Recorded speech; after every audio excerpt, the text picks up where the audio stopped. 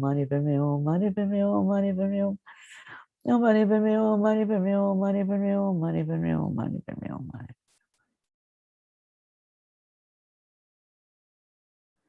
Om mani padme hum, mani padme hum, mani padme hum, mani padme hum, mani padme hum, mani. Om mani padme hum, mani padme hum, mani padme hum, mani padme hum, mani padme hum. Om mani padme hum, mani padme hum, mani padme hum, mani padme hum, mani padme hum, mani padme hum, mani. Om mani padme hum, mani padme hum, mani padme hum, mani padme hum, mani padme hum, mani padme hum, mani. Om mani padme hum, mani padme hum, mani padme hum, mani padme hum, mani padme hum, mani padme hum. Om mani padme hum, mani padme hum, mani padme hum. Om mani padme hum, mani padme hum, mani padme hum, mani padme hum, mani padme. Om mani padme hum. Ora, mantenendo la visualizzazione del flusso di nettare che viene dai grandi maestri, particolarmente Chenrezig, recitiamo la preghiera effettiva di Thangtong Gyalpo. Possono tutte le malattie e caratteristiche elementi degli esseri viventi che derivano dal karma e dalle condizioni temporanee, come i danni causati agli spiriti gradi, dalle malattie, dai bhuta e dagli elementi, non verificarsi mai più nei rami del mondo. Possa qualunque sofferenza ci sia, dipendente da malattie potenzialmente letali, che come un macellaio che portano ad essere macellato, separano il corpo dalla mente in un solo istante, non verificarsi mai più nei rami del mondo. Possono degli esseri incarnati essere lesi da malattie acute, croniche e altre malattie infettive, il cui semplice suono dei loro nomi terrorizza gli esseri, come se fossero stati collocati nella bocca di Yama, il Signore della Morte. Possono tutti gli esseri incarnati non essere danneggiati da 80.000 classi di interferenze dannose, i 360 spiriti maligni che danneggiano improvvisamente, e 424 malattie e così via. Qualunque sofferenza ci sia dovuta ai disturbi causati da 4 elementi che privano il corpo e la mente di ogni piacere, possa essere totalmente pacificata, che il corpo e la mente abbiano splendore e potere, siano dotati di lunga vita, buona salute e benessere, con la compassione dei guru, dei tre rari supremi, con i poteri dei King, dei protettori del Dharma, dei guardiani, con la forza e l'infallibilità del karma e dei suoi risultati, possono queste molte dediche preghiere essere soddisfatte appena vengono pronunciate. Possono tutte le malattie e caratteristiche elementi degli esseri senzienti che derivano dal karma e da condizioni temporanee, come i danni causati agli spiriti grandi, alle malattie dai bhuta e degli elementi, a verificarsi nei rami del mondo, possa qualunque sofferenza ci sia, dipendente da malattie potenzialmente letali, che come il macellaio che porta un essere ad essere macellato, separano il corpo dalla mente in un solo istante, non verificarsi mai più nei rami del mondo. Possono tutti gli esseri incarnati essere lesi da malattie acute, croniche e altre malattie infettive, il cui semplice suono dei loro nomi terrorizza gli esseri, come se fossero stati collocati nella bocca di Yama, il Signore della Morte.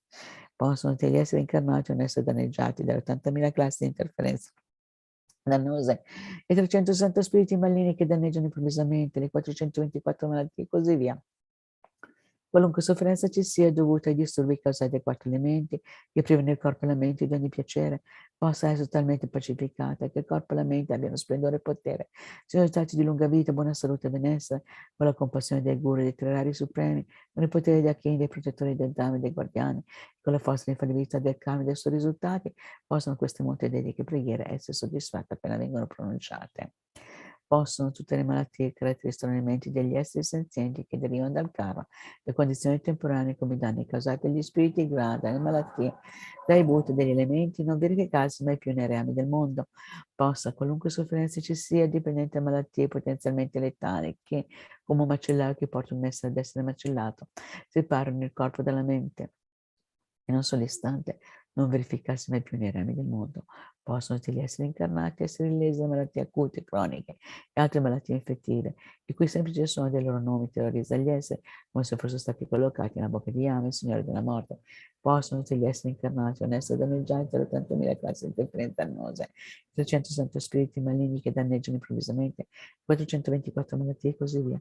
Qualunque sofferenza ci sia, dovuti ai disturbi causati dai 4 elementi che privano il corpo e la mente di ogni piacere, possa essere totalmente pacificate, che il corpo e la mente abbiano splendore e potere, siano dotati di lunga vita, buona salute e benessere, per la compassione dei guru e dei rabi supremi, per il potere delle figlie, dei professori del Dhamma e dei guardiani, per le forze dell'infallibilità del karma e dei suoi risultati, possono queste molte dediche preghiere essere soddisfatte appena vengono pronunciate. Ora recitiamo la preghiera sempre di Thangtong Gyalpo per pacificare la paura delle carestie, che sicuramente adesso in questo periodo ci sono decine persone che soffrono senza avere il cibo a causa appunto di terremoti, inondazioni, fuochi e così via. Avendo generato la mente che aspira alla suprema e la più alta illuminazione, per liberare veramente tutti gli infiniti esseri viventi, tu, compassionevole e vittorioso, che hai completato le tue accumulazioni, pensa con amore agli esseri viventi di questi tempi degenerati, che sono privi di protettore, quindi alla fine di proteggere veramente questi esseri incarnati che sono tormentati dalla sofferenza, dalla fame, della sete, della povertà, fa sì che cada una pioggia di tutti i piaceri, attraenti, necessari, gioielli, cibo, ricchezza, cereali, biancheria, deletto e così via, nella terra delle nevi in questo mondo. Per favore, pacifichi i danni causati dai quattro elementi, vento inopportuno, fuoco, siccità, piogge, inondazioni e così via. Per favore fa crescere i cereali nelle culture e che i raccolti siano copiosi, che maturino e aumentino come durante l'era del completamento, per il potere di aver fatto intense richieste con profonde suppliche, con la forza dell'amore e della compassione, possa il leone della malattia e combattimenti della carestia essere pacificato e possiamo possedere una lunga vita, felice e libera da malattie, per la grande compassione dei vittoriosi e dei loro figli e per la forza dell'infallibile verità di causa e effetto, possono i insegnamenti vittoriosi diffondersi, aumentare, possono tutti gli esseri viventi raggiungere rapidamente la completa illuminazione. Facciamo le preghiere di dedica, le strofe di dedica per realizzare bodhicitta. Possa la preziosa suprema bodhicitta sorgere in chi non l'ha ancora generata e possa la mente che già stata generata non diminuire mai ma crescersi sempre più. Per realizzare la vacuità, samsara e nirvana sono privi perfino di un attimo di esistenza intrinseca e cause ed effetti e origini dipendenti sono infallibili. Chiedo le tue benedizioni per riconoscere il significato e il pensiero di Nagarjuna, che questi due sono mutualmente complementari e non contraddittori. Poi per i malati, ovunque ci siano molti esseri senzienti malati, possono essere liberati velocemente da tutte le malattie, possono tutte le malattie degli esseri trasmigratori non avvenire mai più senza eccezione. Ovunque ci siano molti esseri senzienti malati, possono essere liberati velocemente da tutte le malattie, possono tutte le malattie degli esseri trasmigratori non avvenire mai più senza eccezione. Ovunque ci siano molti esseri senzienti malati, possono essere liberati velocemente da tutte le malattie, possono tutte le malattie degli esseri trasmigratori non avvenire mai più senza eccezione. Posso in tutte le mie vite non essere mai separato dal Guru perfetti, posso godere del magnifico Dharma, completando tutte le qualità dei terreni dei sentieri, posso ottenere velocemente lo stato di Vajradhara. E la forza vittoriosa Stankapa che agisce come nostro diritto amico virtuoso Mahayana, in tutte le nostre vite possiamo non allontanarci mai neppure per un secondo dal puro sentiero ammirato dei vittoriosi.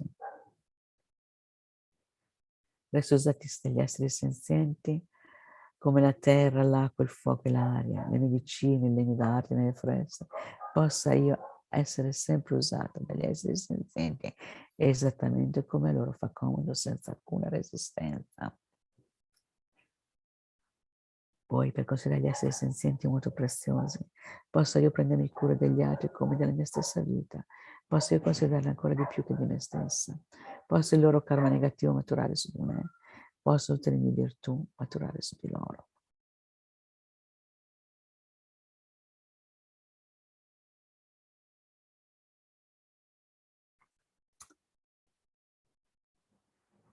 Fino a che tutti gli esseri senzienti non sono stati liberati dal samsara, possa io dimorare nel samsara per aiutarli, anche se potessi ottenere la suprema illuminazione.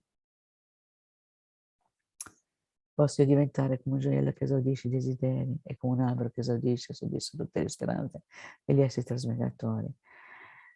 Poi dedicare affinché chiunque, qualunque essere senziente che mi vede, possa essere libero dalla sofferenza e possa sperimentare tutte le felicità. soltanto nel vedermi, sentirmi, pensarmi, ricordandomi e anche toccando e parlando con me, o anche chiunque io veda, io senta, di cui mi ricordi, o con cui parli, o che io tocchi. Possono tutte le sofferenze di quegli esseri venire pacificate istantaneamente e possa esserci felicità per sempre. Poi sigilliamo i meriti con la vacuità. Per tutti i meriti del passato, del presente e del futuro accumulati da me, da innumerevoli Buddha e innumerevoli esseri senzienti, che sono completamente vuoti all'esistere alla loro parte, possa io che sono completamente vuoto esistere alla mia parte, ottenere lo stato della piena illuminazione che è completamente vuoto di esiste dalla sua parte, guidare tutti gli esseri senzienti che sono completamente vuoti, esiste dalla loro parte, a quello stato completamente vuoto di esiste dalla sua parte, da solo, completamente vuoto, che sono completamente vuoto, che esiste alla mia parte. Poi ti richiamo ancora come fece il Buddha del passato, come l'eroe Manjushri, come Samantha Mata hanno realizzato il modo di essere le cose, nello stesso modo dedico totalmente tutte queste virtù affinché possa seguire nel loro addestramento. E poi ancora facciamo la preghiera di lunga vita per Sua Santità il Dalai Lama, gioiello che esaudisce i desideri, fonte di ogni singolo beneficio e felicità in questo mondo. Incomparabilmente gentile Tenzin Gyalpo, ti supplico possano i tuoi santi desideri essere esauditi spontaneamente. Per lunga vita di Lama Zopa Rinpoche, tu che detieni l'etica del suo giogatore, che fungi da generoso sostegno di tutto, sostieni i preservi di fondi ad dottrina vittoriosi maggiorati che magistralmente compi. Magnifiche preghiere, che onore ai tre supremi, Salvatore mio e degli altri tuoi discepoli, per favore, ti prego, vivi a lungo. Così termina e concludo la mia sessione e passerò la parola appunto a Lucia.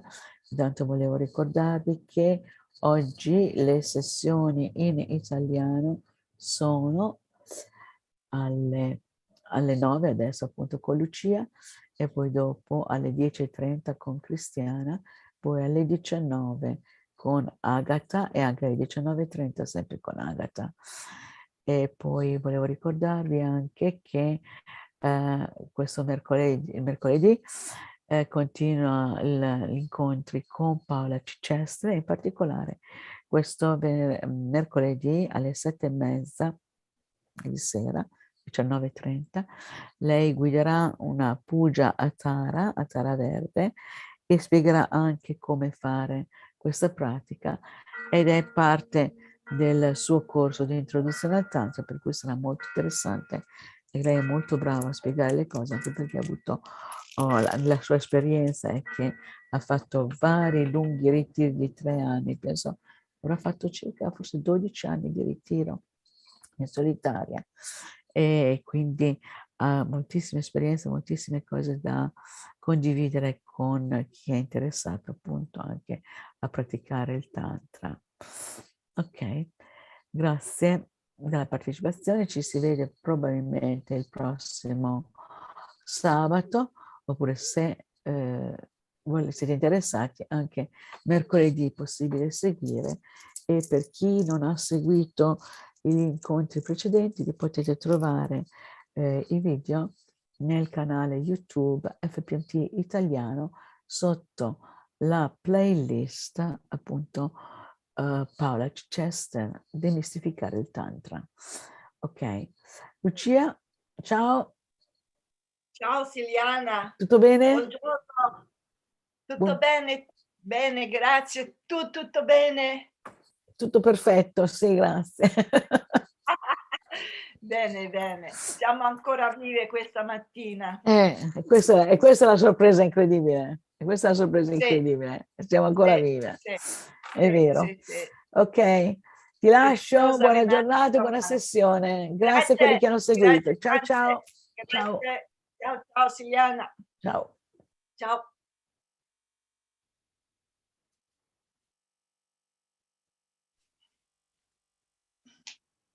Ciao a tutti, buongiorno. Le persone che sono rimaste. Irene, Isa, Livio. Buongiorno, si continua ancora una... Ciao Irene. Si continua ancora con un'altra mezz'ora. Siete veramente bravi a continuare questo la maratona di questo giorno, una sessione lunga questa mattina. Quindi adesso facciamo, visto che avete appena finito così, facciamo un po' di esercizi di respirazione per rilassare un pochettino la mente, per calmare un pochettino la mente.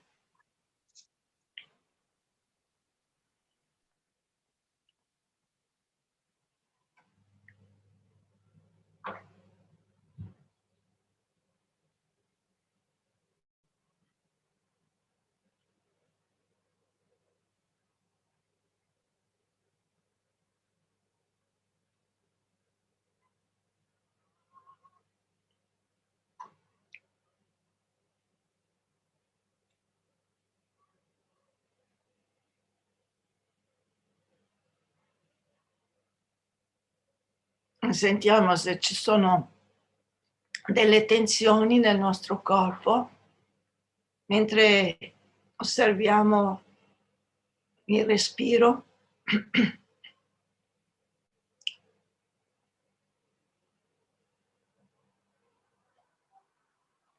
Lasciamo andare, se ci sono delle tensioni, lasciamole andare, rilassiamo bene.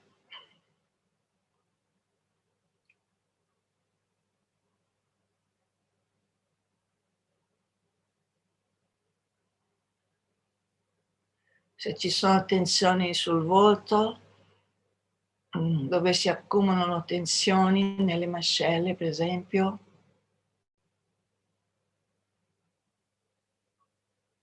sulle spalle e la nuca.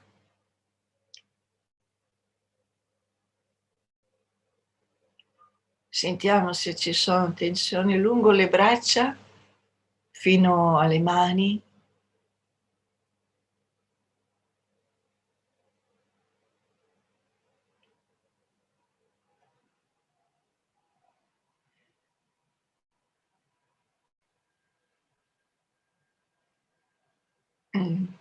Nel torace.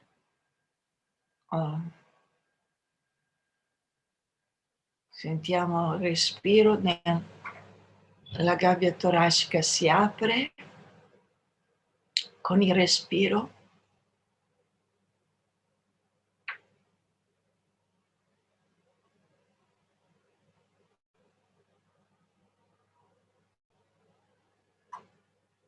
Sentiamo l'addome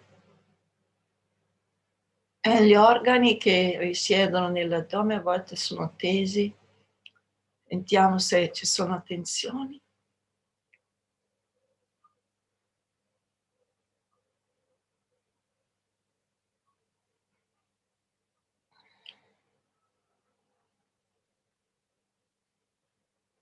E poi scendiamo giù dal pube, le cosce, le ginocchia, scendiamo verso le caviglie e i piedi.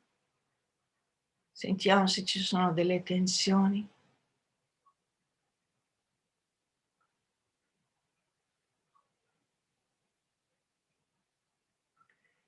Se ci fossero le lasciamo andare, le rilassiamo con il respiro. Andiamo in quel luogo e respiriamo dentro la tensione.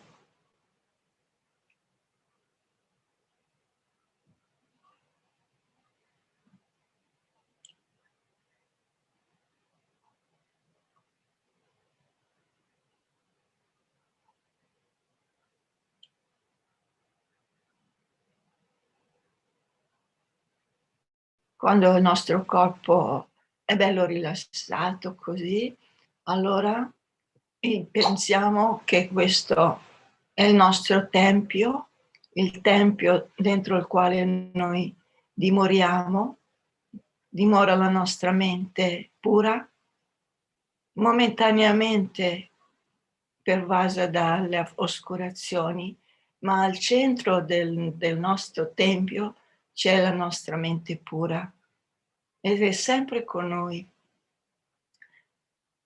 Ora immaginiamo nostro padre e nostra madre vicino a noi i nostri fratelli, figli, sorelle e tutte le persone care della nostra famiglia e che stanno facendo la pratica con noi.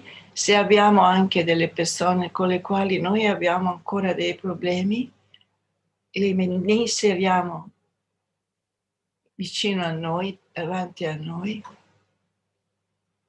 e tutti gli infiniti esseri, in particolare dove ci sono questi grandi conflitti, la guerra in Afghanistan, dove ci sono tante persone che sono veramente in grandissime difficoltà. Hanno perso tutto, che sono malate, che sono disperate, che sono sole. Tante persone che non hanno niente anche da mangiare. Pensiamo a quanti esseri umani, solo per parlare degli umani, poi includiamo anche gli animali, e gli animali quanto soffrono in maniera incredibile, indecibile, tutti questi allevamenti intensivi degli animali. Se poi inseriamo nel nostro sguardo anche i reami inferiori, no? E tutte le persone che dimorano in stati di esistenza come inferni caldi, inferni freddi. Poi ci sono i preta, e quindi inseriamo tutti i sei reami, i dei, semidei, dove costantemente sono in conflitto fra di loro. Veramente il nostro reame è uno dei reami migliori di tutti i sei reami, dove noi non sperimentiamo, diciamo così, grande sofferenza come reami inferiori e nemmeno così grande estasi come i reami superiori, dove pensano, anche se hanno conflitti, ma hanno grandi, non pensano alla sofferenza. Quindi noi siamo in un reame estremamente favorevole per la pratica del Dharma e ogni momento, ogni attimo è così prezioso, preziosissimo, come suol dire Lama Zopa Rinpoche, è pieno di preziosi gioielli, ancora più prezioso perché questo nostro veicolo, questo corpo umano che abbiamo adesso, esaudisce tutti i nostri desideri. Allora, qual è la nostra motivazione adesso? Proviamo a pensare, generiamo la nostra motivazione.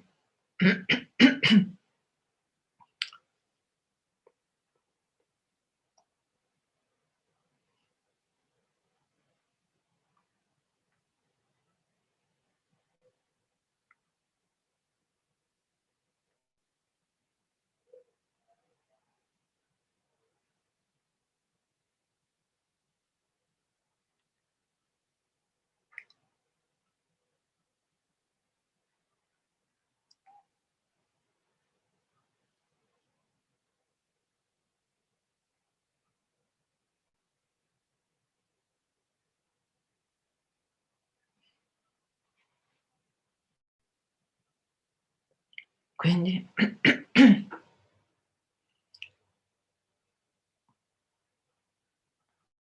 osservando, riconoscendo questa grande sofferenza e questo grande potenziale che è dentro di noi, e ci sorge questo desiderio di fare veramente tutto il possibile per eliminare la nostra sofferenza, per essere in grado di liberare noi stessi e tutti gli infiniti esseri dalla sofferenza. Questo dovrebbe essere la nostra motivazione. Perlomeno cercare appunto di pensare a una mente altruistica che non pensa solo alla propria felicità, ma tutto quello che facciamo con il proposito di essere di beneficio agli infiniti esseri. Questa motivazione è veramente incredibile, è potentissima, copre tutte le altre virtù, è una virtù superiore alla mente di Bodhicitta. Adesso leggiamo insieme e pensiamo che nello spazio davanti a noi c'è la nostra guida spirituale, che è testimone della nostra pratica, nell'aspetto di Chenrezig, o come voi desiderate, comunque in un aspetto che di Thangtong Gyalpo, di Sua Santità Dalai Lama, di uno dei nostri maestri, di Gesù, per esempio. Anche qualcuno può pensare che in essenza Gesù e Buddha, come diceva la Maieshi, sono la stessa cosa. Quindi immaginiamo il Guru nell'aspetto di Chenrezig, nell'essenza del grandissimo amore, grandissima compassione verso tutti gli esseri, grandissima saggezza, nello spazio davanti a noi. E prendiamo rifugio, così come è scritto qua nel testo. Tutti gli esseri senzienti che pervadono lo spazio prendono rifugio nel prezioso Guru Buddha. Prendiamo rifugio nel Buddha, nel Dharma e nel Sangha. Prendiamo rifugio nell'assemblea di Guru delle divinità di meditazione del Dakini. Prendiamo rifugio nella vuota chiarezza della nostra mente, Dharmakaya. Tutti gli esseri che pervadono lo spazio prendono rifugio nel prezioso Guru Buddha. Prendiamo rifugio nel Buddha, nel Dharma e nel Sangha. Prendiamo rifugio nell'assemblea di Guru delle divinità di meditazione del Dakini. Prendiamo rifugio nella vuota chiarezza della nostra mente, Dharmakaya. Tutti prendono rifugio con noi. Tutti gli infiniti esseri. Tutti gli esseri senzienti che pervadono lo spazio prendono rifugio nel prezioso Guru Buddha. Prendiamo rifugio nel Buddha, nel Dharma e nel Sangha. Prendiamo rifugio nell'assemblea di Guru, delle divinità di meditazione delle Dakini. Prendiamo rifugio nella vuota chiarezza della nostra mente, il Dharmakaya.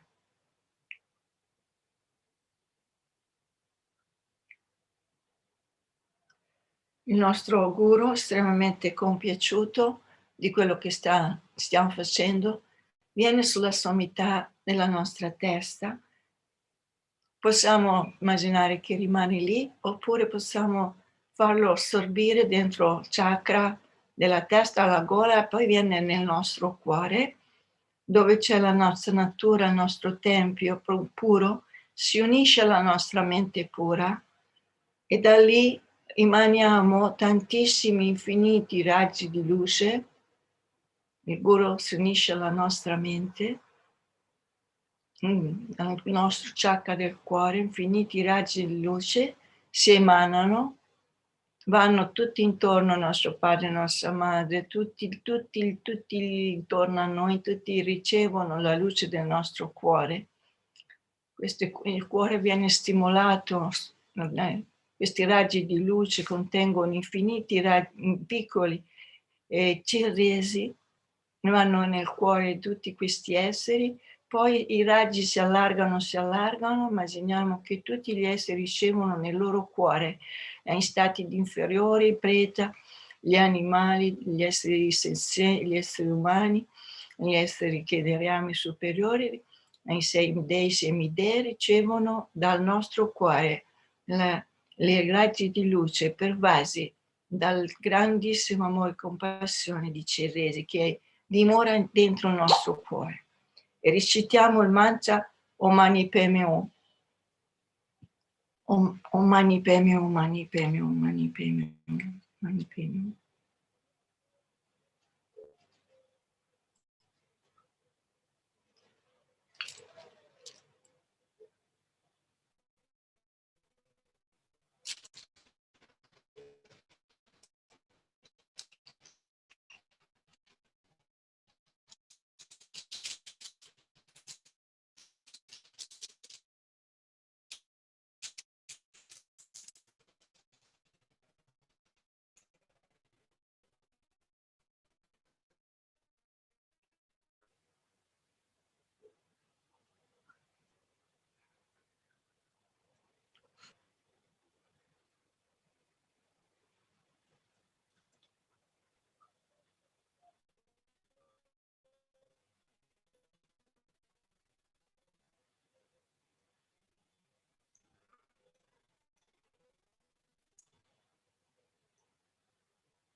Om mani padme hum.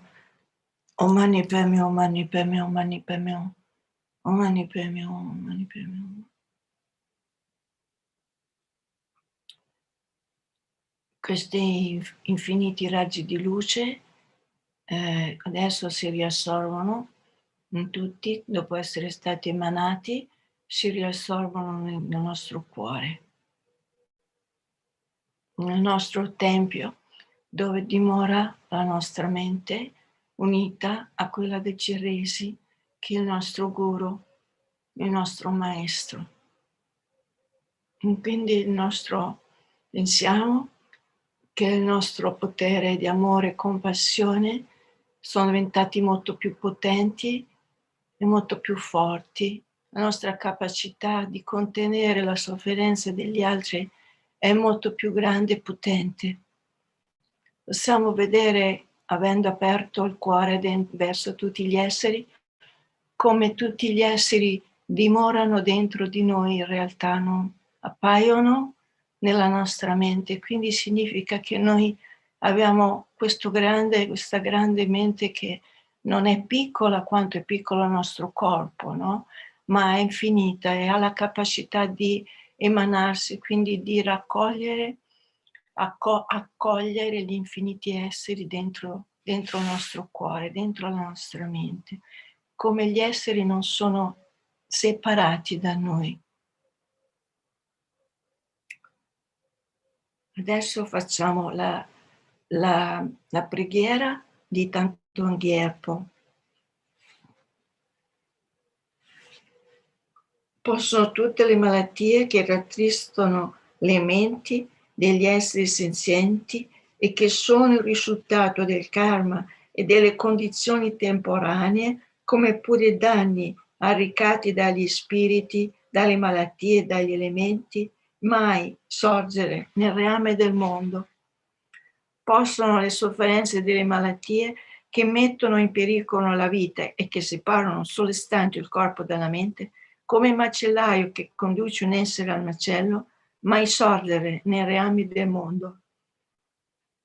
Possono tutti gli esseri che hanno un corpo mai venire danneggiati dalle malattie infettive di una giornata, da quelle croniche e dalle altre, per le quali gli esseri provano terrore solamente a sentirle nominare, come se venissero spinti nella bocca di Yama, il Signore della morte.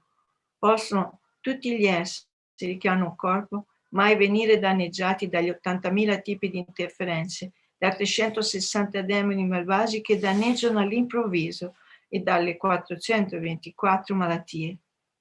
Possono tutte le sofferenze che derivano dai disturbi dei 4 elementi e che privano il corpo e la mente di ogni piacere, venire totalmente pacificate e possono corpo e mente avere radianza e potere ed essere dotati di lunga vita, buona salute e benessere. Per la compassione del Guru e dei 3 gioielli, per il potere delle Dakini, dei protettori del Dharma, dei guardiani, e per la forza dell'infallibilità del karma e dei suoi effetti, possono tutte queste numerose dediche preghiere essere esaudite, appena espresse. Facciamo ancora una volta.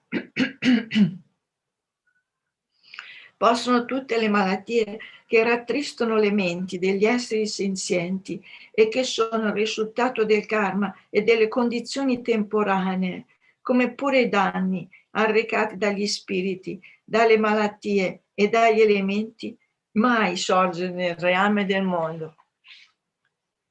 Possono le sofferenze delle malattie che mettono in pericolo la vita e che separano un solo istante il corpo dalla mente, come il macellaio che conduce un essere al macello, mai sorgere nei reami del mondo. Possono tutti gli esseri che hanno un corpo mai venire danneggiati dalle malattie infettive di una giornata, da quelle croniche e dalle altre, per le quali gli esseri provano terrore solamente a sentirle nominare, come se venissero spinti nella bocca di Yama, il Signore della morte. Possono tutti gli esseri che hanno un corpo mai venire danneggiati dalle 80.000 tipi di interferenze, da 360 demoni malvagi che danneggiano all'improvviso e dalle 424 malattie. Possono tutte le sofferenze che derivano dai disturbi dei 4 elementi e che privano il corpo e la mente di ogni piacere, venire totalmente pacificate e possa il corpo e mente avere radianza e potere ed essere dotati di lunga vita, buona salute e benessere. Per la compassione del Guru, dei 3 gioielli, per il potere delle Dakini, dei protettori del Dharma, dei guardiani, per la forza dell'infallibilità del karma e dei suoi effetti, possono tutte queste numerose dediche e preghiere essere esaudite appena espresse. Quindi auguriamo a tutti gli infiniti essere protetti da ogni tipo di ostacolo, malattia, possono tutti loro avere solo e esclusivamente benessere tutto quello che desiderano, possono tutti i loro desideri esaudirsi e possono tutti gli impedimenti che le privano da ogni tipo di felicità essere completamente eliminato, ogni ostacolo, qualsiasi tipo di problema possa essere completamente eliminato. Adesso facciamo le dediche finali per i meriti accumulati che sono vuoti ad esistere dalla loro parte, posto io che sono vuoto ad esistere dalla mia parte, ottenere velocemente l'illuminazione che è vuota ad esistere dalla sua parte. Condurre tutti gli esseri senzienti che sono vuoti ad esistere dalla loro parte a quello stato dell'illuminazione stessa da sola. Preghiera di lunga vita di Sua Santità Dalai Lama. Nel paese circondato da montagne innevate, tu sei la sorgente di ogni beneficio e felicità. Potente Chenrezig, Thangtong Gyalpo, ti prego di rimanere fino alla fine del samsara. Preghiera di lunga vita della Lama Zopa Rinpoche, tu che detieni l'etica del giocatore, che fingi il generoso sostegno di tutto, sostieni, preserva e dissemini la dottrina vittoriosa di Mangiunato, tu che magistralmente compri magnifiche preghiere con Nonno Trigelli, Salvatore me degli altri tuoi discepoli, ti prego, per favore, vivi a lungo. Posta la mente preziosa dell'illuminazione, che non ha ancora sorta, sorgere e svilupparsi, e quella che già sviluppata possa non diminuire mai, ma crescerci sempre più. A causa di queste virtù possa diventare rapidamente un Guru Buddha e guidare a quello stato ogni essere vivente senza alcuna eccezione. Dedichiamo ogni virtù accumulata al beneficio degli insegnamenti di tutti gli esseri migratori e in special modo affinché l'essenza degli insegnamenti del venerabile Lord Sandrapa possa splendere per sempre. Fintanto esisterà lo spazio, fintanto esisteranno gli esseri senzienti, possa essere anch'io, possa rimanere anch'io per dissolvere la sofferenza del mondo.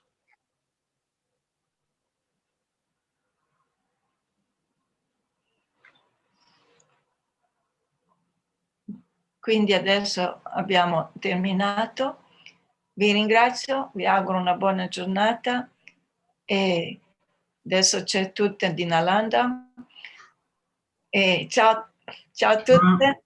Ciao Lucia. Ciao. Tashidele. Ciao. Ciao Irene, ciao Sharon, ciao Livio, ciao a tutti. Ciao Irene, grazie. Buona giornata, grazie a voi della parte, come si dice, compartecipazione. Grazie Lucia. Grazie. Ciao a tutte. Grazie. So let's start, no? Let's heal this world with our compassion and wisdom. Because that's what the world needs, that's what we need. So, motivation. All sentient beings, my mothers, are infinite like space. Go for refuge to the precious Guru Buddha. We go for refuge to the Buddha, the Dharma, and the Sangha. We go for refuge to the assembly of Gurus, Siddhams, and Dakinis. We go for refuge to the empty planet of our own minds, the Dharmakaya. All sentient beings, my mothers, so infinite like space, go for refuge to the precious Guru Buddha. We go for refuge to the Buddha, the Dharma, and the Sangha. We go for refuge to the assembly of Gurus, Siddhams, and Dakinis. We go for refuge to the empty clarity of our own minds, the Dharmakaya. All sentient beings, my mothers, so infinite like space, go for refuge to the precious Guru Buddha. We go for refuge to the Buddha, the Dharma, and the Sangha. We go for refuge to the assembly of Gurus, Siddhams, and Dakinis. We go for refuge to the empty clarity of our own minds, the Dharmakaya. So we see ourselves as Chenrezig, or Chenrezig above our heads, or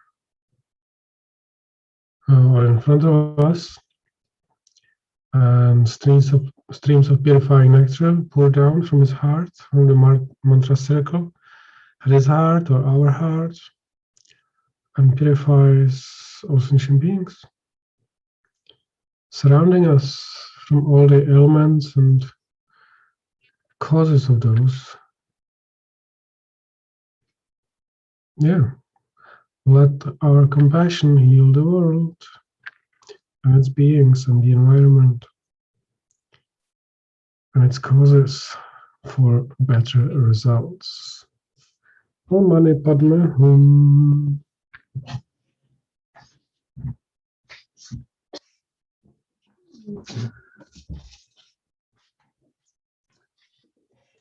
Om Mani Padme Hum. Om Mani Padme Hum. Om Mani Padme Hum. Om Mani Padme Hum.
Mani Padme Hum.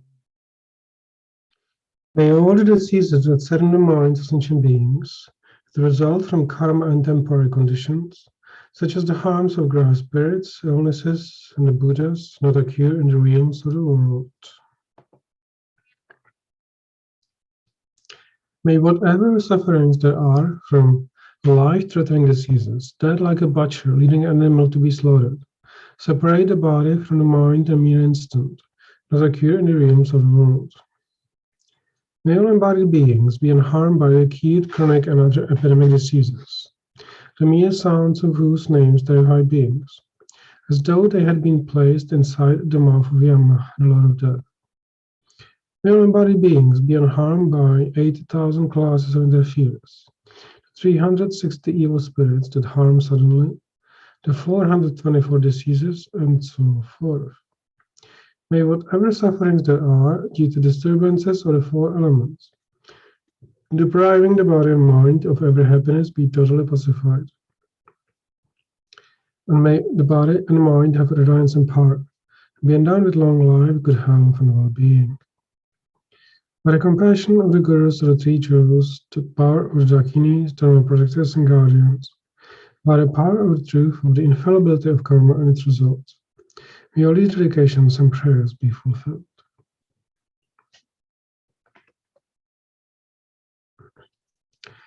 So let's start again. All sentient beings, my mothers, are infinite like space.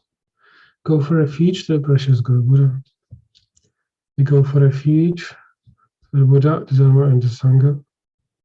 We go for refuge to the assembly of Gurus, Siddhams, and Dakinis. We go for refuge to the empty clarity of our minds, the Dharmakaya. All sentient beings, my mothers, are infinite like space. Go for refuge to the precious Guru Buddha. We go for refuge to the Buddha, the Dharma, and Sangha. We go for refuge to the assembly of Gurus, Siddhams, and Dakinis. We go for refuge to the empty clarity of our own minds, the Dharmakaya. All sentient beings, my mothers, are infinite like space. Go for refuge to the precious Guru Buddha. Well, it means we follow the Buddha. It follows that we follow his ways and then his manners, and that we want to be like him and shape ourselves according to his teachings. And come closer and closer to what he teaches, to what he is, to what he embodies, and to what his true, pure followers are and embody and follow. We go for refuge to the Buddha, Dharma, and Sangha because we do want to become that, Sangha, then the Dharma, then the Buddha, and then the Guru. Yeah. Anyway, I was laughing because we don't want to become a Guru without becoming a Sangha and the Dharma and the Buddha. We first want to become a Sangha, the Dharma, and become a Buddha, and then we will be the qualified Guru. So that's why I smiled. We go for refuge to the assembly of Gurus, Siddhams, and Dakinis. We go for refuge to the empty clarity of our own minds, the Dharmakaya.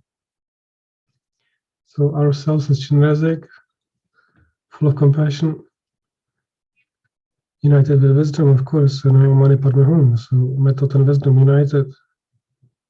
So with that, we are going to heal the world, pouring nectars of light rays on all sentient beings, on everybody. Regardless what they've done to us, good or bad, doesn't matter. We heal them with compassion. Because they are sentient beings. Mani Padme Hum. Mani Padme Hum, Mani Padme Hum.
Mane Padma.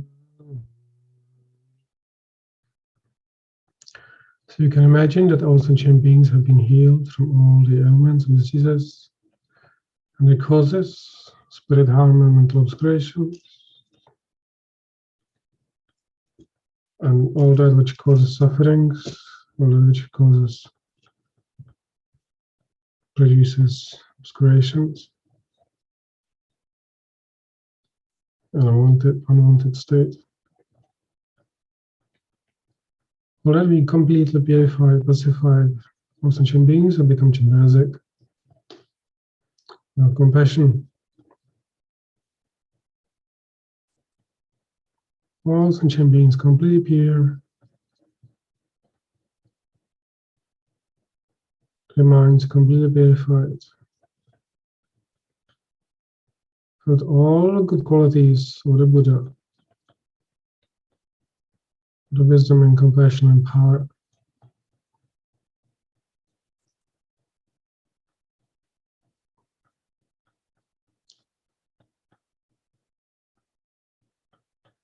However, this is just visualization, just our own good wish. Doesn't happen in actuality. So we recreate all this merit which we have created by wishing for this. It actually happens today.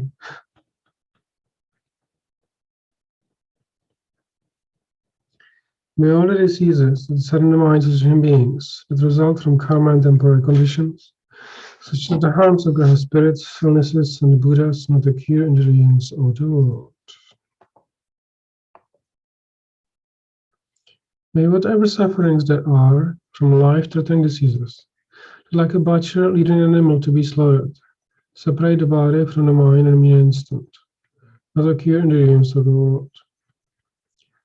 May all embodied beings being harmed by acute, chronic, and other epidemic diseases, the mere sounds of whose names terrify beings, as though they had been placed inside the mouth of Yama, the Lord of Death. May all embodied beings being harmed by 80,000 classes of interference, 360 evil spirits that harm suddenly, 424 diseases, and so forth. May whatever sufferings there are due to disturbances of the four elements, depriving the body and mind of every happiness, be totally pacified. May the body and mind have guidance and power, be endowed with long life, good health, and well-being. By the compassion of the Gurus of the Three Jewels, the power of the Rakini, and protectors and guardians, by the power of the truth for the infallibility of karma and its results, may all these dedications and prayers be fulfilled. May all these dedications and prayers be fulfilled. And let's seal everything with a floor of emptiness. So all these minds do not disappear, do not go to waste, do not get destroyed by negative states of mind.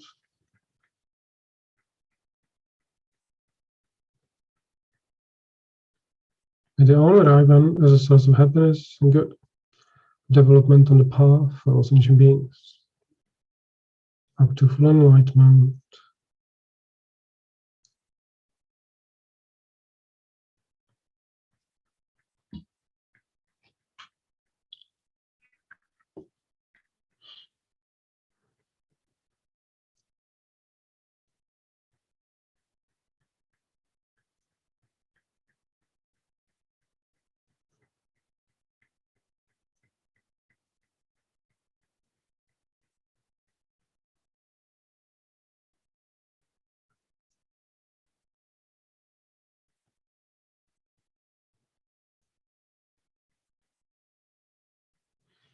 So who is after me? Hello, everybody. Who is taking over from me? Paloma, okay, hello. Hello. Sorry, how are you? I'm fine, cheerful. In Nalanda, right? I'm in Nalanda, yeah? I'm not too far.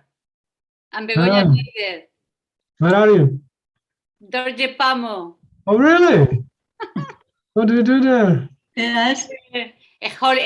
Parties, mainly parties, disco parties, things like that. No, what you do in the monastery, no? Of course, you have to enjoy. Parties and parties. The parties are Cakes, things like that. I mean, monastic picnics. life. You came for a long time or short time? Yes, just for August. Okay. Yeah, next Monday we will meet in the sojourn. Oh, that's okay. Super. Okay. Nice to see you there. How are you? It's okay? It's good. Yeah, I had a good holiday. I just came. Yeah. Okay. Yeah, gorgeous. Yeah, it's nice to be back, of course. Yeah. From the holidays. Okay, Tusten, then see you on Monday. Okay. Yeah, see you. See you. Chao. Wow, bueno, pues un saludo a los que os vais uniendo y es especialmente a la venerable Sangha, venerable Begoñita y Drolma. Nada, ¿cómo estáis? Estás en Oselín, ¿verdad? Ya por fin, ¿eh? Vale, me alegro. Muy bien. Bueno, pues nada, nosotras seguimos aquí y yo creo que todavía una semana o 10 días más, o sea que las próximas oraciones creo que también serán desde aquí, me parece. Muy bien, ya os decíamos la vez pasada que es un sitio muy especial y sobre todo, pues eso, por estar con Sangha en un ambiente francamente maravilloso y cerca de las otras compañeros de Dharma, tanto de Nalanda como de Vajrayogini, pues la verdad que muy bien. Bueno, pues si os parece, vamos a estar unos momentos en silencio. Bueno, lo primero, muchas gracias a ¿cómo se llama? A Chenrezig. Thank you very much, Chenrezig Institute, whoever is helping today, for your continuous help. Is really worthwhile what you are doing, and thank you from our heart. Nada, muchas gracias a los compañeros de... hello, Sharon. My friend wants to tell you hello. Hello. Muy bien, pues eso, que muchas gracias a los de Chenrezig, y daros cuenta que ya es un año y son todos los sábados. Tiene que haber alguien a cualquier hora del día o de la noche para que podamos reunirnos por Zoom, o sea que es francamente, bueno, pues que ojalá todos estos méritos también repercutan mucho sobre este grupo y este centro, que sea muy próspero para todos los seres. Si os parece, estamos unos momentos en silencio, ¿vale? Y para generar una buena motivación y luego arrancamos, ¿ok? Venga, unos momenticos en silencio.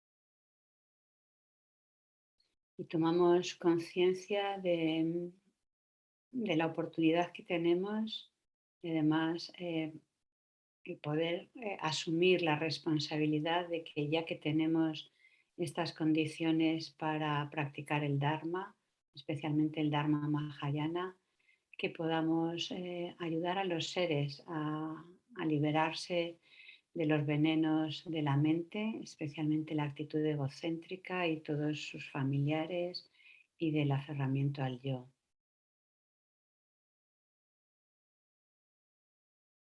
Especialmente en la actualidad contemplemos la gran fortuna que realmente tenemos con esta libertad de poder tener las condiciones para desarrollar el buen corazón, desarrollar la sabiduría. Pensemos en la situación tan extrema, tan dolorosa que tantos y tantos están experimentando ahora.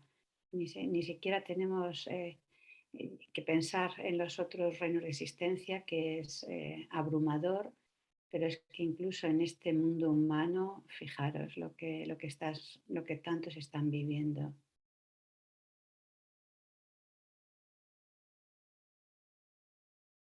Y como dice Lama Zopa Rinpoche, todo viene de la mente, de una mente oscura, de una mente limitada, de una mente contaminada por los engaños. Y una vez madura el karma, irremediablemente se tiene que experimentar los resultados. Por mucho que quieras ayudar, si madura el karma, hay que vivirlo. Pero la gran fortuna es que podemos, aunque parezca que no es una ayuda directa, pero a través de nuestras oraciones, a través de nuestro esfuerzo en ser buenas personas, a través de nuestro esfuerzo en limitar y controlar la ira, el apego, la envidia y todos esos venenos mentales, estamos contribuyendo a la felicidad de los seres, que es lo que el mundo necesita. Rinpoche en una ocasión, en el retiro de Lama Zopa de Chenrezig en el Instituto Lama Zopa, arrancó diciendo: la solución a los problemas del mundo, la compasión, la gran compasión, que surge cuando nos abrimos al sufrimiento de los seres, habiendo reconocido previamente el sufrimiento propio, cómo nos sofocan los engaños, cómo nos sofoca la ignorancia, y habiendo generado una actitud de hartazgo y una determinación por cortar con todos esos engaños. Y tenemos la gran ayuda del Buda, la gran ayuda de Chenrezig, que nos muestra este camino para contactar con ese manantial de bondad y amor que hay en cada uno de nosotros y permitir que se manifieste, que surja, que se desarrolle y que de esta forma podamos trabajar en el camino a la iluminación para ayudar a los seres a lograr la felicidad que desean. Entonces tenemos conciencia de que a nuestra derecha está nuestro padre y familiares, varones de la familia, vivos o en otros reinos de existencia. A nuestra izquierda nuestra madre y mujeres de nuestra familia, en cualquiera de los reinos de existencia que puedan estar. Por detrás las personas con las que tenemos buena relación, nos llevamos bien, nos sentimos cercanos. Por delante aquellas con las que hay roces, dificultades, enemistad, independientemente de en qué categoría los seres, nuestro apego los sitúe, todos somos iguales en desear felicidad y no sufrir. Todos son iguales en habernos ayudado y habernos creado con bondad infinitas veces. Y todos somos iguales en estar controlados por el mismo amo, los engaños, la actitud egocéntrica y la ignorancia. Es consciente también de que todos los seres nos están rodeándonos y hacemos esta práctica por ellos, en presencia del propio maestro, manifestándose como Guru Chenrezig, hacemos esta práctica.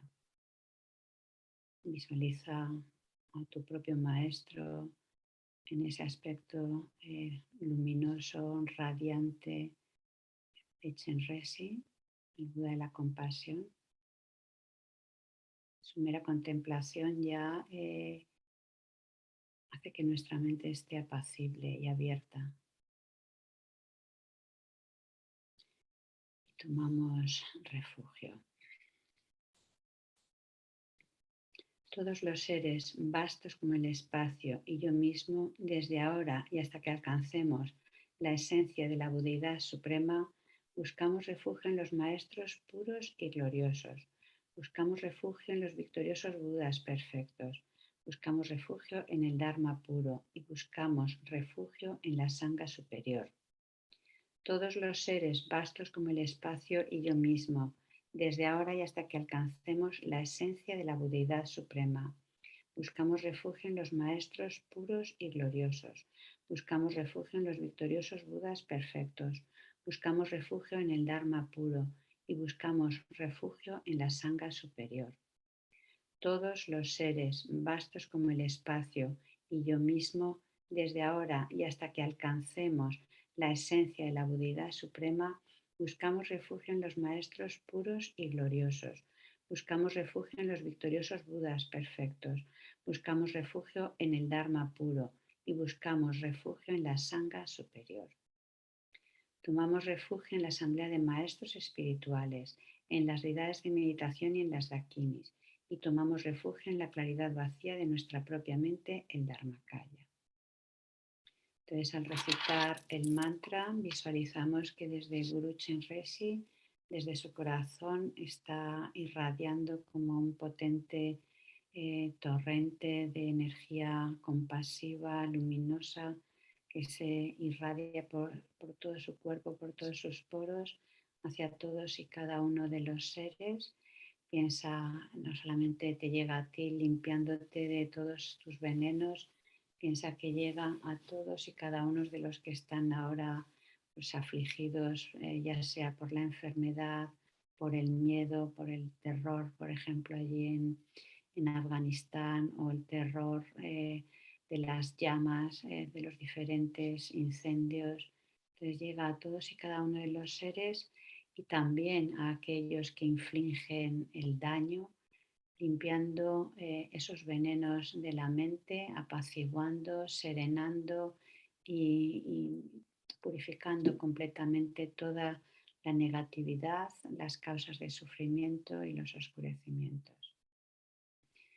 Om Mani Padme Hum, Om Mani Padme Hum, Om Mani Padme Hum, Om Mani Padme Hum, Om Mani Padme Hum, Om Mani Padme Hum, Om Mani Padme Hum, Om Mani Padme Hum, Om Mani Padme Hum, Om Mani Padme Hum, Om Mani Padme Hum, Om Mani Padme Hum.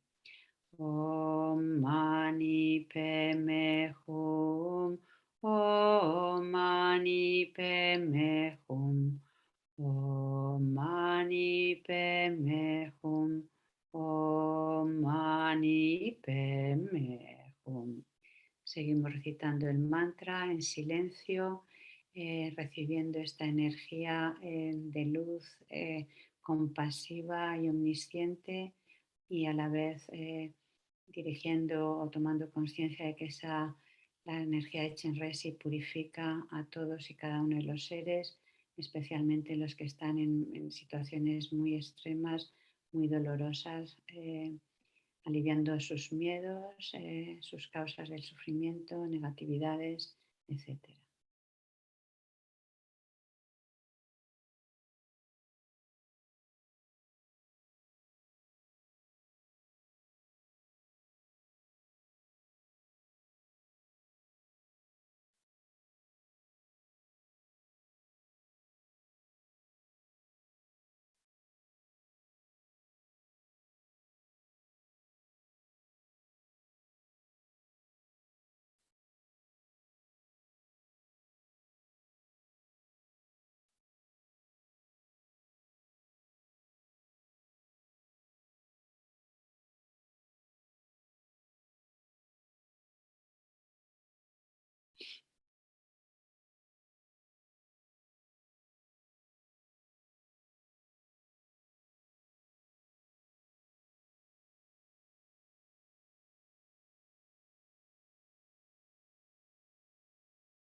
Om Mani Padme Hum. Om Mani Padme Hum. Om Mani Padme Hum. Om Mani Padme Hum. Piensa que todo tu cuerpo, todo tu ser está impregnado de esa energía radiante, compasiva, luminosa de la mente de Guru Chenrezig. Que todos los seres hemos purificado, hemos limpiado los oscurecimientos, negatividades, y la mente está en paz y sin miedo, sin el miedo de los engaños y sin esos peligros. Y hacemos la oración a Thangtong Gyalpo, recordando el gran poder de la bodhicitta que tiene para poder controlar los elementos y controlar las diferentes adversidades, como fue el caso en la vida de Thangtong Gyalpo, que por su poder alivió el sufrimiento de muchos seres. Entonces recitamos esta oración. Puedan todas las enfermedades que afligen la mente de los seres y son producto del karma y condiciones temporales, tales como el mal infligido por espíritus, las enfermedades y los elementos, no volver a aparecer en los reinos del mundo. Puedan todos los sufrimientos que provienen de enfermedades que amenazan la vida, como el carnicero llevando un animal al matadero, que separan el cuerpo del espíritu en un solo instante, no volver a aparecer en los reinos del mundo, y puedan todos los seres encarnados no ser tocados más por enfermedades agudas, crónicas o infecciosas, cuyo solo nombre aterroriza a los seres como si les colocaran en la boca de llama el Señor de la muerte. Puedan todos los seres encarnados no ser más afectados por los 84.000 seres que interfieren, por los 360 espíritus malignos que atormentan de repente, por las 424 enfermedades, etc. Y puedan todos los sufrimientos provenientes de los desarreglos de los 4 elementos que privan al cuerpo y la mente de todo placer, pacificarse totalmente, y pueda el cuerpo y la mente tener luz y fuerza, gozar de una larga vida, una buena salud y bienestar. Por la compasión de los maestros y de las 3 joyas, el poder de las dakinis, guardianes y protectores del Dharma, por la fuerza infalible del karma y de sus resultados, puedan todas estas dedicaciones y plegarias ser atendidas desde el momento en que son pronunciadas. Segunda repetición.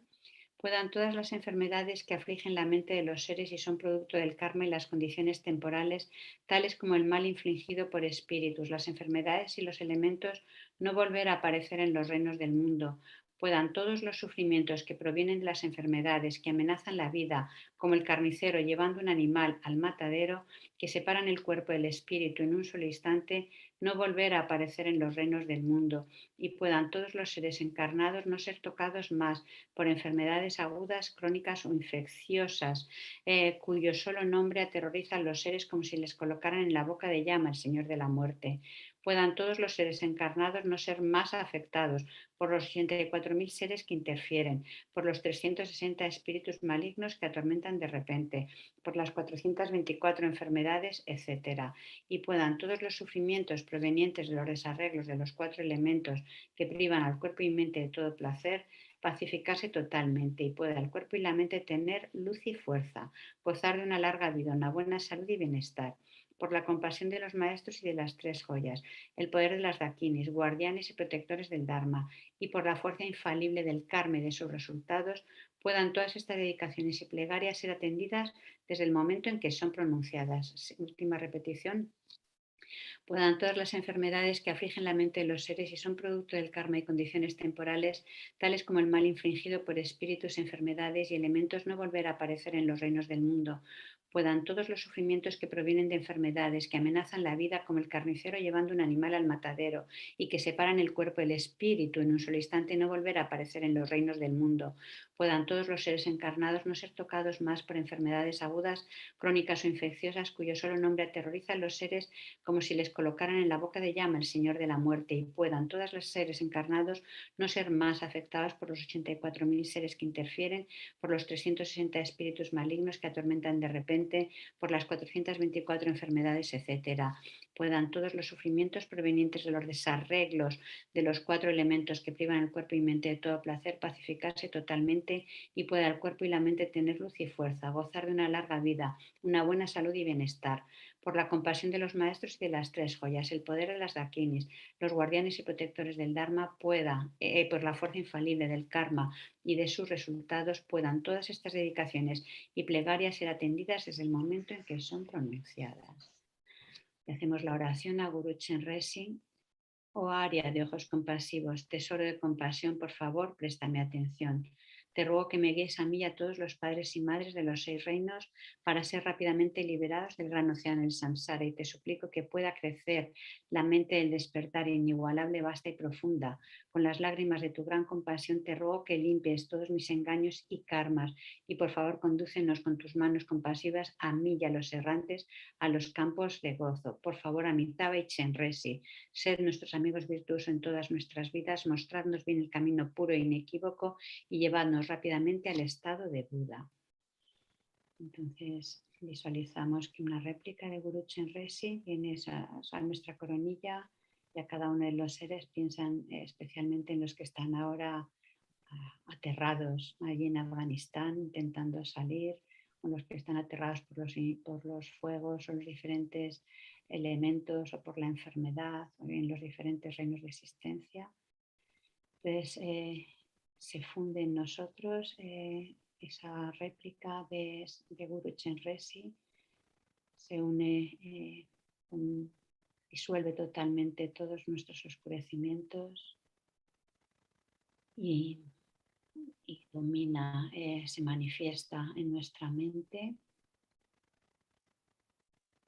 y nos determinamos a no enturbiarla, a no encubrirla, a manifestarla en todos nuestros pensamientos, palabras y acciones. Y dedicamos. Venerable Drolma, ¿puedes dedicar, por favor? Que a través de estos méritos unidos a los de todos los Budas y Bodhisattvas y a los de todos los seres de los 3 tiempos, pueda todas las causas que hemos creado para experimentar esta era degenerada, toda la pandemia, todos los 3 tipos de sufrimientos, todos los tipos de sufrimientos emocionales, mentales, físicos, y todos los desastres naturales, todo lo que hemos dañado para que este calentamiento global y todo esto ocurra, van a ser totalmente eliminados.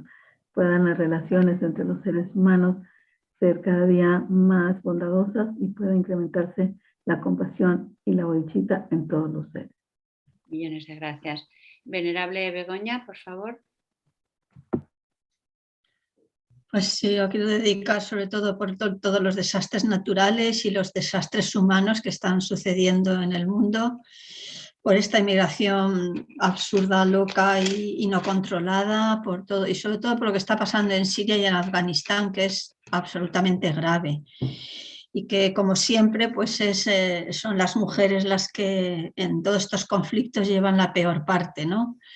En el momento inmediato o en el futuro. Así que por todas ellas y por todos los niños que se están perdiendo, están muriendo, por todos los inmigrantes que terminan en las aguas del Mediterráneo y del Atlántico sin poder llegar a ninguna parte. Por todo ello dedico estos méritos. Muy bien, hacemos también cada uno las dedicaciones particulares, tanto por nosotros como por las personas cercanas.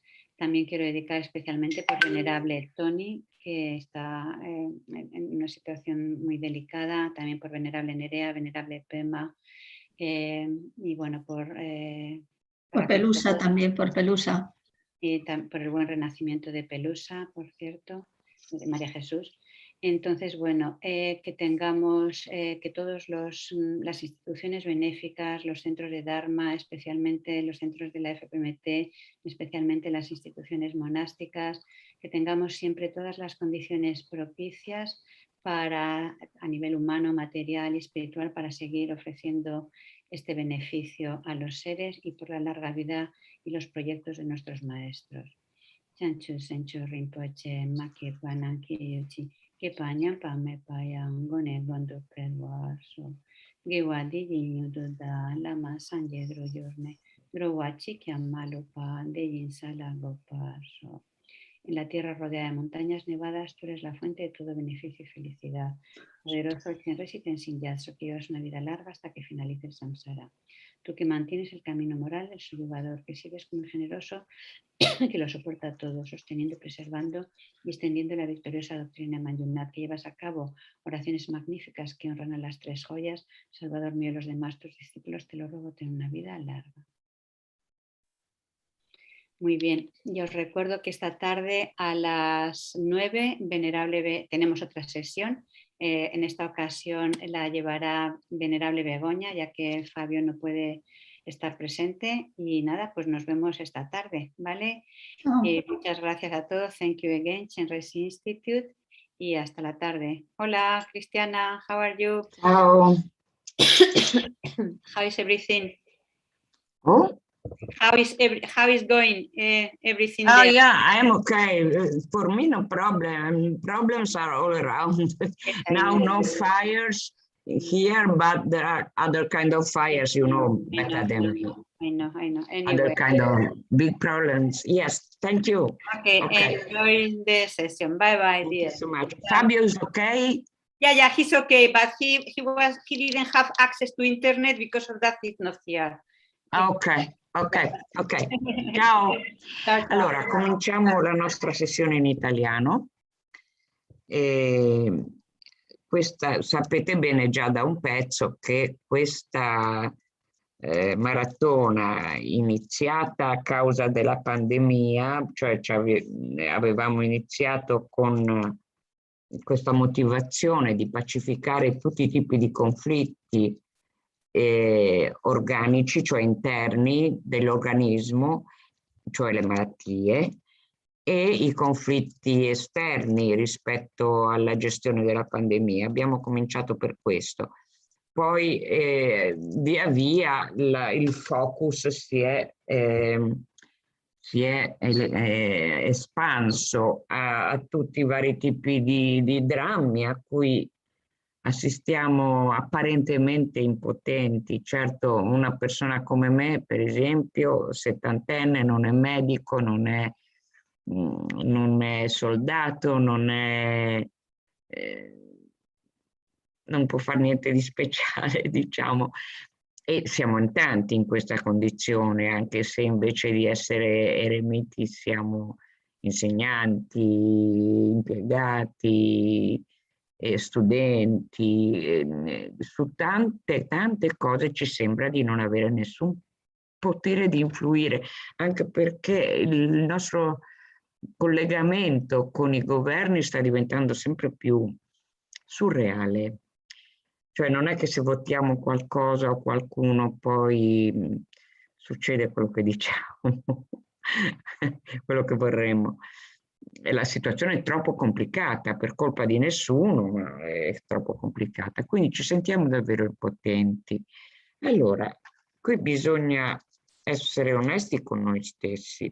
Abbiamo già detto all'inizio di queste sessioni che almeno quelle che guidavo io, abbiamo già detto che l'energia dei Buddha che noi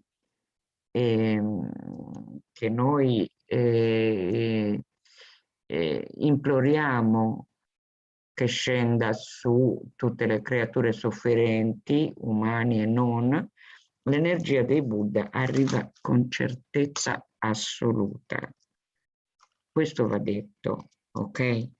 Non dobbiamo avere, non è che non dobbiamo avere dubbi su questo, perché il punto è questo, che non è una questione di fede, non è una questione di credere che Buddha sì o la Madonna no e questo e quest'altro, non è questo il punto. Il punto è che tutti gli esseri cercano rifugio dalla sofferenza, tutti, dagli insetti agli spiriti agli umani, tutti cerchiamo rifugio dalla sofferenza e coloro che hanno ottenuto la realizzazione della mancanza di esistenza del sé, della persona e dei fenomeni, ed hanno ottenuto la grande compassione, sono in grado di aiutare, perché hanno questa onniscienza, questa capacità, questa saggezza, e quindi sono in grado di portare aiuto, ok?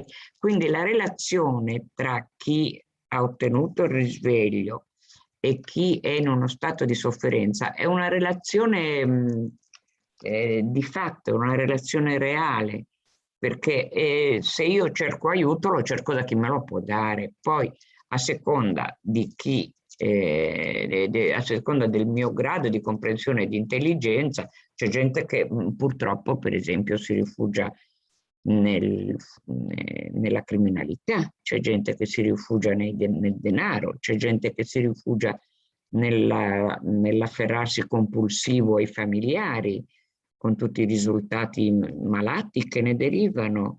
Il rifugio non è necessariamente saggio, ma la tendenza è inequivocabile. Cerchiamo rifugio in qualcosa che ce lo possa dare rifugio. Quindi noi tutti cerchiamo rifugio, le persone disgraziate, gli afghani, eccetera, eccetera, cercano rifugio, e l'energia dei Buddha arriva sicuramente, sia che noi facciamo la pratica, sia che non la facciamo. Cioè non hanno mica bisogno di noi i Buddha, che se no si dimenticano, ok? L'onniscienza del Buddha è proprio questo, vedere tutte le infinite sofferenze e saper portare beneficio e aiuto definitivo in tutte queste sofferenze. Però, ecco, questa è una cosa. L'altra cosa è che non siamo che noi, non è che ognuno di noi, non è che la persona stessa che può purificare il karma negativo, ottenere le qualità positive che ci tolgono dalla sofferenza. I Buddha possono fare miracoli per mostrare che hanno la capacità di aiutarci, ogni tanto possono fare miracoli, ma non possono sostituirsi a noi. Un miracolo è una temporanea cristallizzazione del nostro karma, alto la karma, per ora tu non conti, ed è una temporanea concessione di benefici che magari altrimenti non ci sono nell'ambiente, ma questo è temporaneo, così paffete, siccome la nostra vita è illusoria, anche il miracolo è illusorio. Quindi non è coi miracoli che Buddha o la Madonna o chiunque altro ci tolgono dalla sofferenza, è con l'insegnamento di come essere noi stessi a purificare il karma negativo e a ottenere le qualità positive, è con l'insegnamento. Quindi ci sono le due cose insieme, i Buddha agiscono infallibilmente e il vero modo in cui ci aiutano è però di permettere a noi stessi di aiutarci da soli. C'è un terzo punto. Ora noi faremo delle invocazioni al Buddha della compassione, eccetera, eccetera. Allora, a che cosa serve questo se tanto i Buddha agiscono ugualmente e comunque se tanto finché ogni persona non si prende carico, non si prende la responsabilità della sua purificazione, non c'è niente da fare. Su che cosa? Perché facciamo questa pratica? Pensateci, un minuto, voglio che si faccia tutti un minuto di meditazione perché facciamo questa pratica. Lasciamo spazio nel cuore alla domanda, perché facciamo la pratica? Un minuto.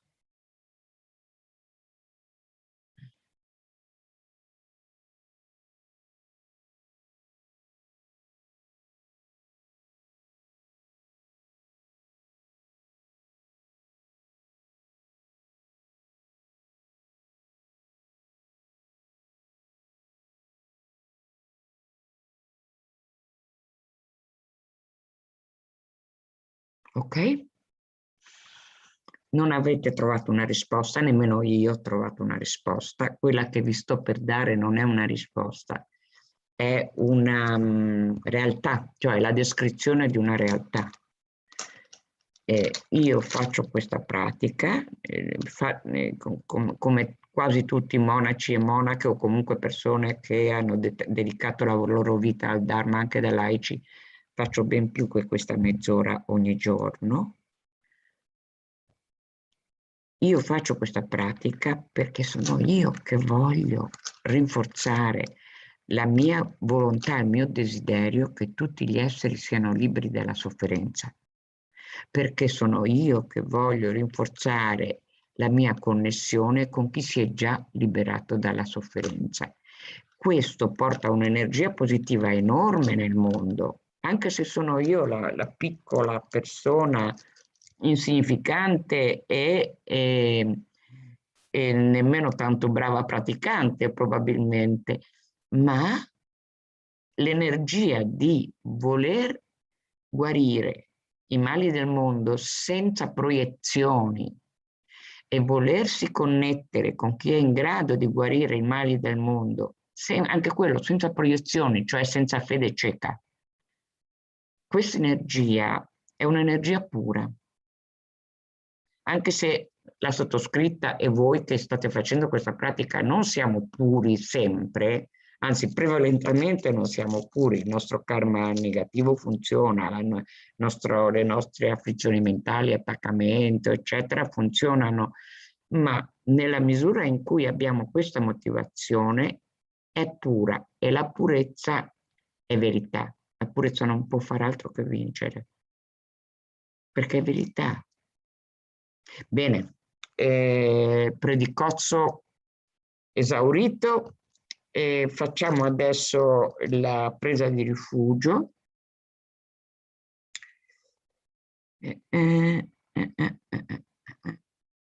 Okay.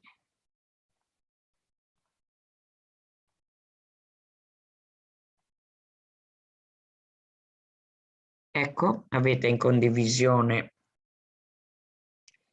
la preghiera della presa di rifugio.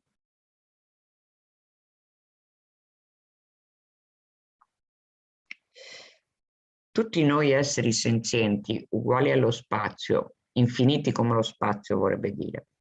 Prendiamo rifugio nel prezioso Guru Buddha, prendiamo rifugio nel Buddha, nel suo insegnamento e nella comunità che applica questo insegnamento. Noi e tutti gli esseri senzienti, infiniti come lo spazio, prendiamo rifugio nel prezioso Guru Buddha, prendiamo rifugio nel Buddha, nel suo insegnamento e nella comunità che applica questo insegnamento. Noi e tutti gli esseri senzienti uguali allo spazio, prendiamo rifugio nel prezioso Guru Buddha, prendiamo rifugio nel Buddha, nel suo insegnamento e nella comunità che applica il suo insegnamento. Prendiamo rifugio nell'assemblea dei guru, cioè dei maestri, delle divinità meditative e delle dakini. Prendiamo rifugio nella chiarezza vuota delle nostre menti, il Dharmakaya. Questo è il rifugio che permette tutti gli altri tipi di rifugio che abbiamo recitato prima. Il rifugio nella chiarezza vuota delle nostre menti, il Dharmakaya. Sarebbe inutile prendere rifugio nell'insegnamento del Buddha e nell'esempio del Buddha se anche noi non avessimo le stesse qualità del Buddha. E la qualità fondamentale della mente del Buddha è la chiarezza vuota della mente, il corpo di verità, Dharmakaya. Prendiamo rifugio nell'assemblea dei guru, delle divinità meditative e delle dakini, prendiamo rifugio nella chiarezza vuota delle nostre menti, Dharmakaya. Prendiamo rifugio nell'assemblea dei guru, delle divinità meditative e delle dakini, prendiamo rifugio nella chiarezza vuota delle nostre menti, il Dharmakaya. Ora pratichiamo un aspetto particolare di questa presa di rifugio piuttosto complessa che abbiamo recitato, che abbiamo visto fino ad ora.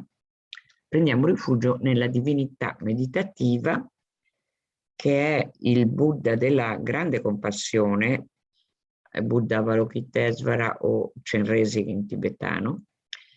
Una divinità meditativa non è una persona, è un una raffigurazione di tutte le energie illuminate di tutti gli esseri risvegliati rispetto a una certa qualità specifica, in questo caso la compassione. Quindi prendiamo rifugio in Buddha Avalokitesvara, che rappresenta, che non è una nostra invenzione. Adesso noi faremo una visualizzazione, ma questa visualizzazione in realtà, perché l'energia illuminata di tutti gli esseri risvegliati nell'aspetto della compassione esiste. Allora noi prendiamo rifugio in qualcosa che esiste, poiché non siamo in grado di vedere tutti gli infiniti Buddha nei loro infiniti aspetti, in particolare quello della compassione, raffiguriamo davanti a noi un essere in forma di tipo umano, con un corpo luminoso, bianco, seduto nello spazio all'altezza della nostra fronte, a 2 metri circa di distanza da noi. E questa persona ci sorride, è seduta nella posizione del loto o del vajra, a seconda delle scuole, come si vuole chiamare, insomma gambe incrociate, e guarda sia noi che tutti gli altri esseri senzienti infiniti con enorme compassione, ma è una compassione gioiosa, è una compassione fiduciosa. Questo Buddha ci guarda negli occhi con una specie di ironia, come dire, hai visto, sei arrivato? Hai visto? Adesso ti aiuto? C'è proprio una connessione molto intima, molto profonda nel suo sguardo gioioso verso di noi. E così come guarda noi, guarda tutti gli infiniti esseri senzienti con la stessa intimità, con la stessa gioia di poter aiutare.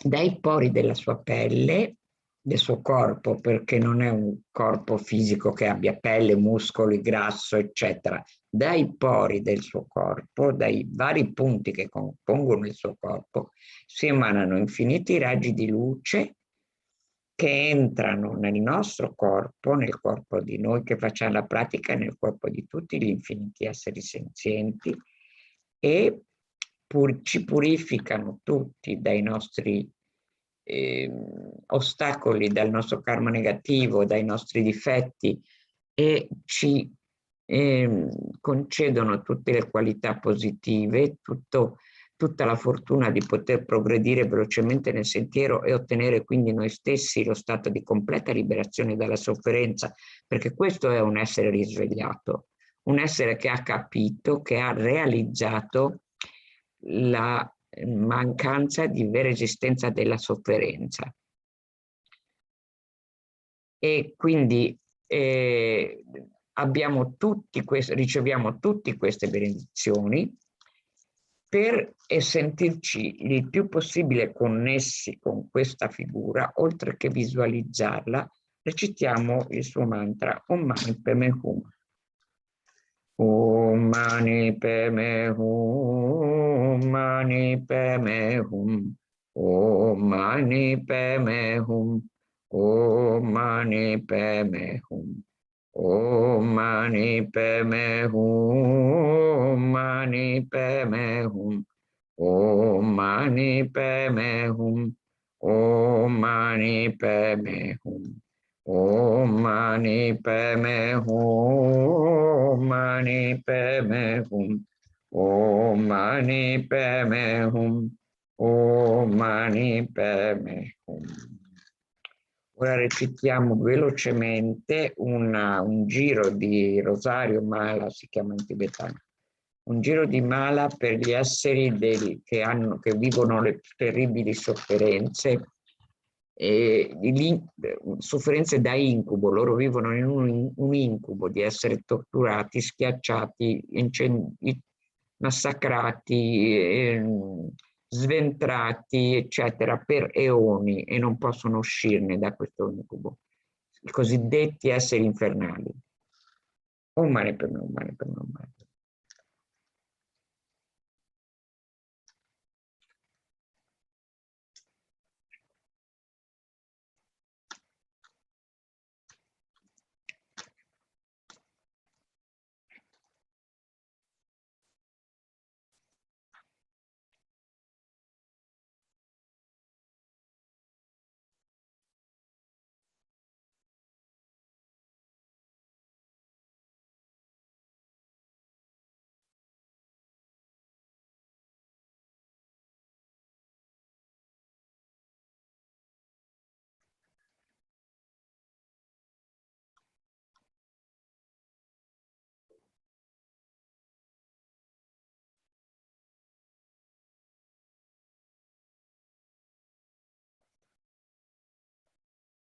Om Mani Padme Hum. Ora recitiamo per gli esseri che a causa del loro karma sono rinati, così come gli esseri precedenti a causa del loro karma sono rinati in queste dimensioni. Ora recitiamo per gli esseri che a causa del loro karma sono rinati come spiriti che hanno sempre fame e non trovano mai da mangiare né da bere. E per ogni recitazione pensiamo appunto che il Buddha Avalokitesvara emana raggi di luce per questi esseri e esaurisce tutte le loro sofferenze. Om Mani Padme Hum.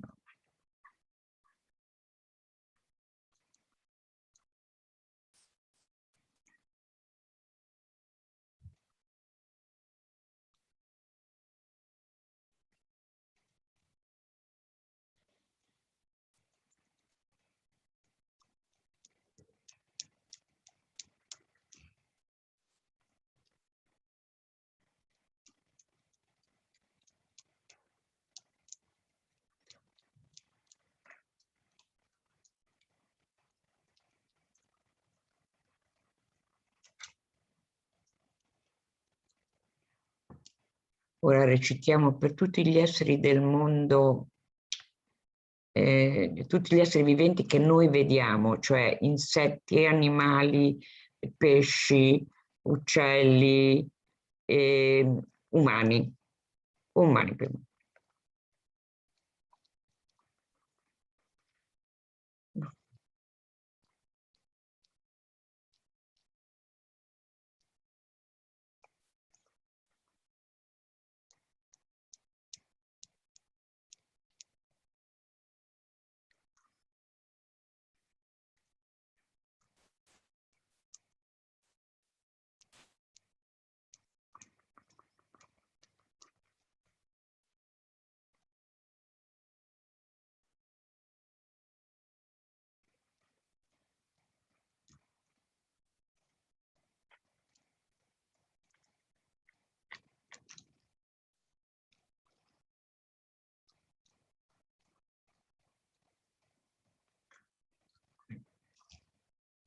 Ora recitiamo per tutti gli esseri che vivono per ora in dimensioni più fortunate anche di noi umani, che vivono in uno stato di continua pacificazione della sofferenza, ma provvisoria. Per loro ci sarà poi il dolore fortissimo di vedere che questa condizione decade e che tornano a vivere in rinascite future in dimensioni forse ancora peggiori della nostra di adesso, con tutte le guerre e tutto, loro potranno cadere in dimensioni anche peggiori. Om Mani Padme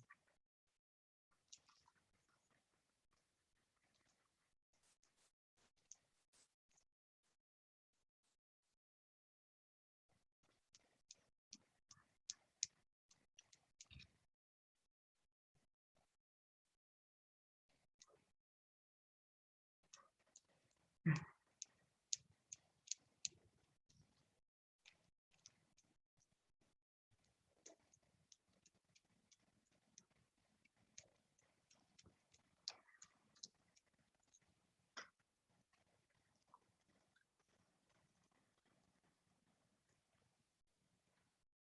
Om Mani Padme Hum.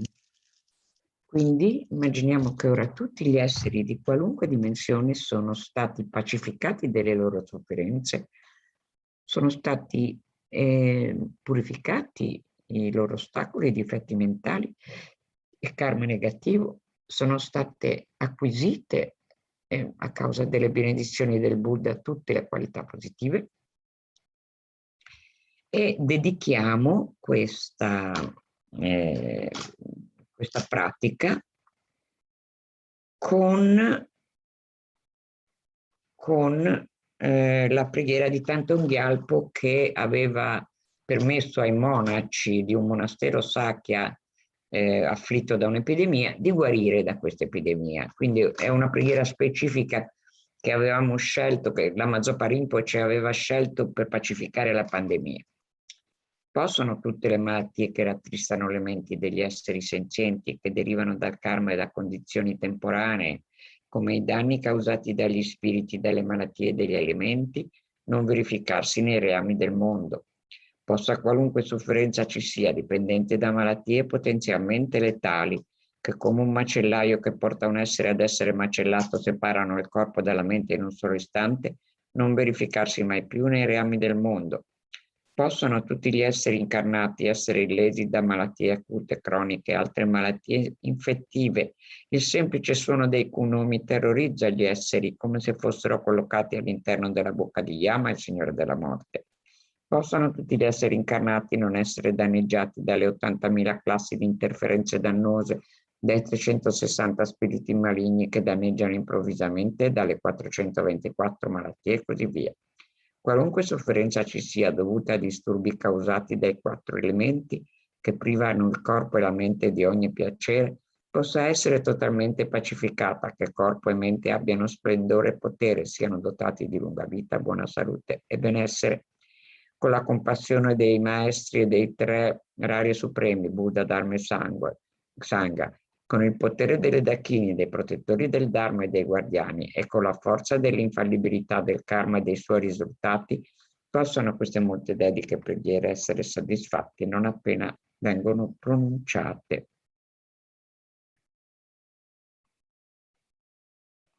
Adesso recitiamo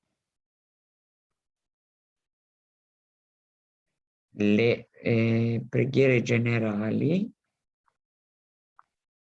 di dedica. Sono estremamente importanti le preghiere generali di dedica, perché anche se ora abbiamo praticato in modo puro, come dicevo, anche se questa energia pura è preziosissima e molto potente, se poi ci resta in mente, ah, che brava che sono stata che ho praticato, ecco, questo significa convogliare il karma positivo puro perché abbia risultati mondani, positivi ma mondani. Quindi noi non vogliamo risultati positivi mondani, cioè più ricchezza, più salute, più benessere innanzitutto. Noi vogliamo diventare Buddha innanzitutto, quindi dedichiamo per quello. Possa la suprema mente dell'illuminazione, che non è ancora sorta, sorgere. Quella sorta possa non mai declinare, ma accrescersi sempre più. In tutte le mie vite possa io non essere mai separato dai guru perfetti, possa godere del magnifico Dharma, cioè dei loro insegnamenti, e completando le qualità dei terreni e sentieri, possa io velocemente ottenere lo stato di Vajradhara, Buddha primordiale. Ora possa io diventare come un gioiello che soddisfa tutti i desideri e come un albero che concede tutti i frutti desiderati, soddisfacendo così tutte le speranze degli esseri trasmigratori, tramite il mero udirmi, vedermi, pensare a me o ricordarmi, toccarmi o parlarmi, possano tutte le sofferenze degli esseri essere istantaneamente pacificate, ci possa essere felicità per sempre.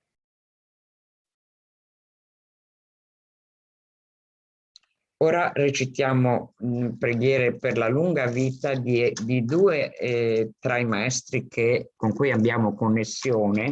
Ci sono molte emanazioni degli esseri illuminati tra noi umani in questo momento e c'è chi ha la fortuna di conoscerne parecchi, però tutto ciò che li unifica, cioè scusate, tutto ciò che ci unifica a noi che pratichiamo questa maratona è la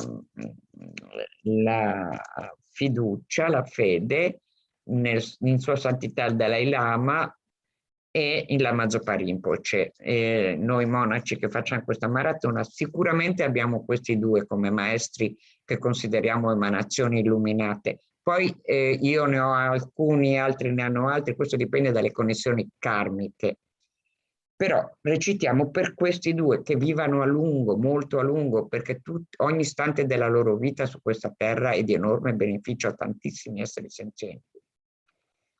Tu che sei il gioiello che soddisfa tutti i desideri, sorgente di ogni beneficio e felicità in questo mondo, incomparabilmente gentile supremo Tenzin Gyatso, possa tu avere lunga vita e i tuoi santi desideri essere spontaneamente soddisfatti.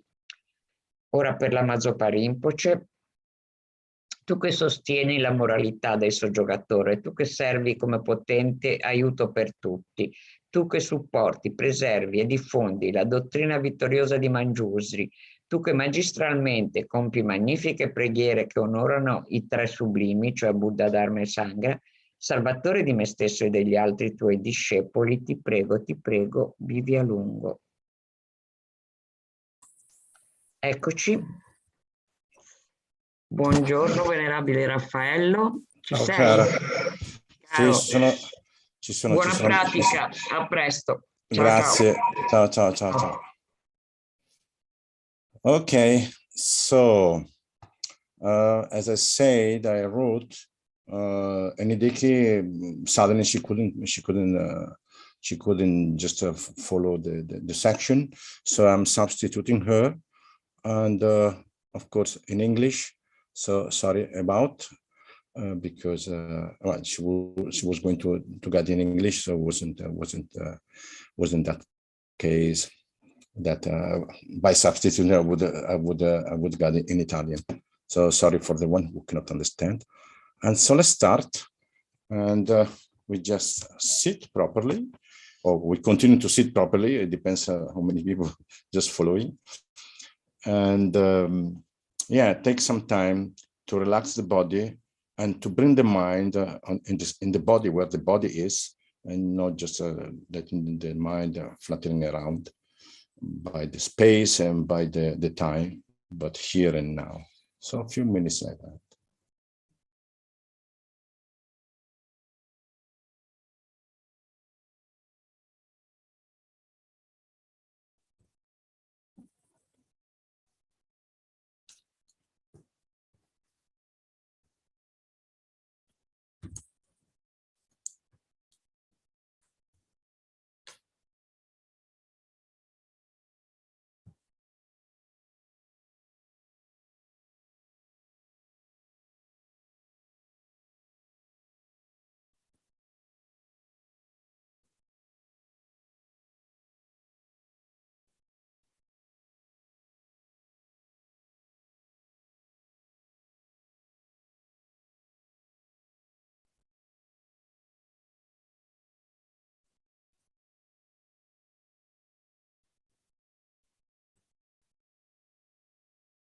Now, with a mind who is more relaxed and a body who is relaxed too, we try to refresh our motivation. And the motivation, I'm sure most of you know how to do it, maybe better than me for sure, but it just gives some little, I'd say, some little topic, just to remind us. And we start from ourselves, remind us this life that we feel so concrete, so true, so real, can end any moment. Our life is very short, but also we don't know when it's going to happen. And when it will happen, all the things we are just appreciating now, or we don't like, all this, our world around us, just will be disconnected, and we forget everything. And so the main reason to go through this life, this precious human life, is to change our mind. So to change our mind from a state that is just holding the reality around us like we perceive it, and just to abandon that, and to work in order our qualities who are inside ourselves. Everybody's got the qualities, everybody's the quality to become a Buddha, to improve those ones.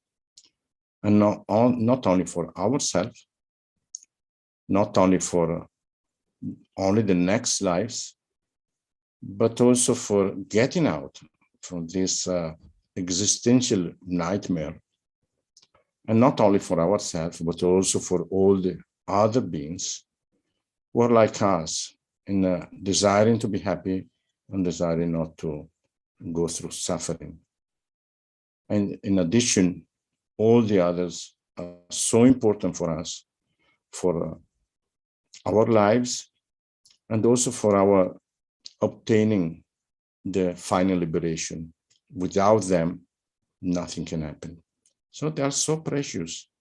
And that's why the reason we have to not only think in liberating ourselves, but also thinking about the others, especially the others who are great in number, greater than ourselves, that we are only one. So we meditate on that and try to develop the wish of becoming a Buddha in order to benefit all the sentient beings. And that we just spend a few minutes on that.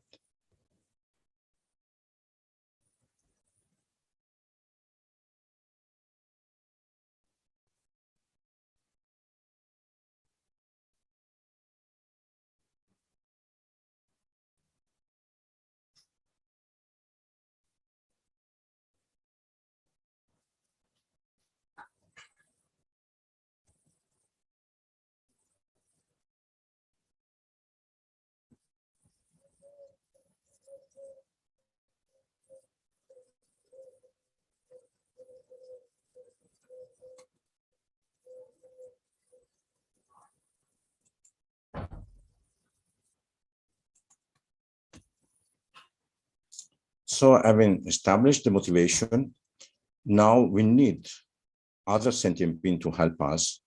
That means the one already became Buddha, in this case, Buddha Chenrezig. So we visualize on front of ourselves, Buddha Chenrezig, and is there, is around us. The point is that we have not we have the obscuration that impede us to see this manifestation of love and compassion. But it's just here in front of us, just waiting when we are enough mature to be guided. And so we take refuge, because by taking refuge and by having the good motivation, then with these two wings, we can fly through the path. So I take refuge in Buddha, Dharma, and Sangha. Through the practice of generosity and the other perfection, may I obtain the state of Buddha in order to benefit all the sentient beings. I take refuge in Buddha, Dharma, and Sangha. Through the practice of generosity and other perfection, may I obtain the state of Buddha in order to benefit all the sentient beings. I take refuge in Buddha, Dharma, and Sangha. Through the practice of generosity and the other perfection, may I attain the state of Buddha, and so may I benefit all sentient beings. So by having taken refuge, we visualize that lights coming from the body of Buddha Chenrezig and completely covering our body and restoring body and mind. So having done that, now we recite the mantra, and we are going to recite for some time, like 12 minutes, 30 minutes, the mantra of Chenrezig, and that is Om Mani Padme Hum, as we know. And by reciting, we visualize that lights coming from the heart of Buddha Chenrezig and covering, completing our body and restoring our mind. So we start reciting. Om Mani Padme Hum, Om Mani Padme Hum, Om Mani Padme Hum, Om Mani Padme Hum, Om Mani Padme Hum, Om Mani Padme Hum, Om Mani Padme Hum, Om Mani Padme Hum, Om Mani Padme Hum, Om Mani Padme Hum, Om Mani Padme Hum, Om Mani Padme Hum. Om Mani Padme Hum, Om Mani Padme Hum, Om Mani Padme Hum, Om Mani Padme Hum, Om Mani Padme Hum, Om Mani Padme Hum.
Om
mani padme Om mani padme Om mani padme Om mani padme Om mani padme Om mani padme Om mani padme Om mani padme Om mani padme Om mani padme Om mani padme Om mani padme Om mani padme Om mani padme Om mani padme Om mani padme.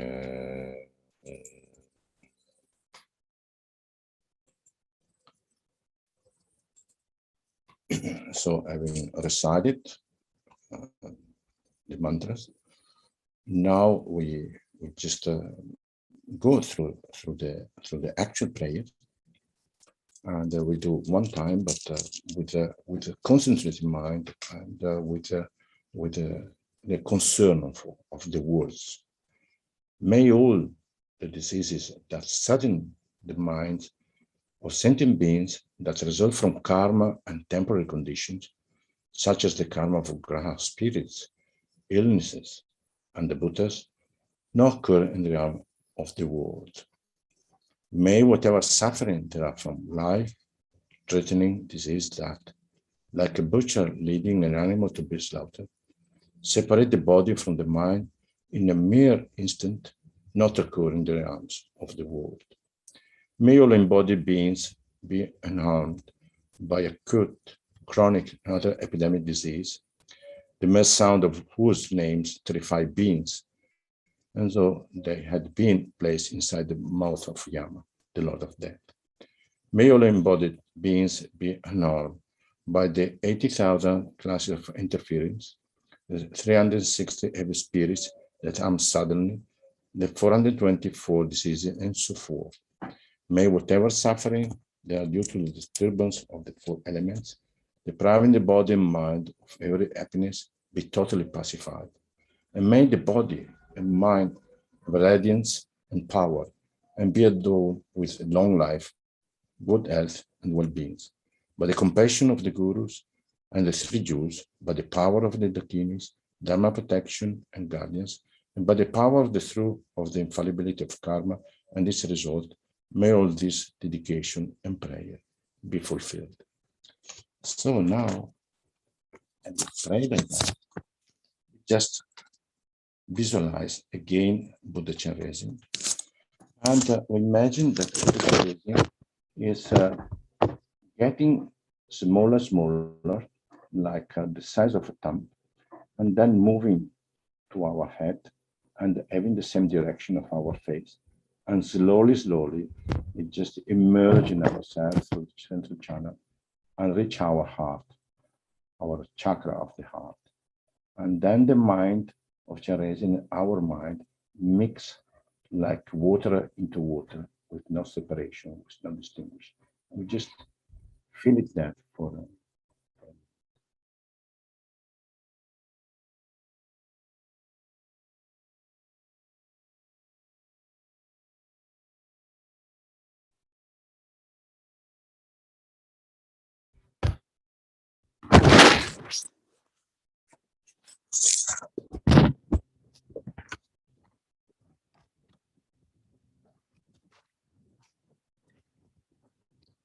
This short absorption. Now we go through the dedication, and the main reason why we are doing that, we remind is in order to make something, to collect merits, in order to defeat this sickness that is pervading the planet since 2 years. And so we have to do that because our teacher asking us, and because it's right to do that. So we dedicate, first of thing, in accordance to our motivation, that is to develop bodhicitta in order to become Buddha and the other Buddha sentient being. So we just dedicate, and we say that may the precious supreme bodhicitta, not yet born, arise. May that arise and not decline, but increase more. And then to realize emptiness, because bodhicitta without emptiness cannot reach the state of Buddha. May the precious view of emptiness, not yet born, arise. May that arise and not decline, but increase more and more. And so now we go to the next.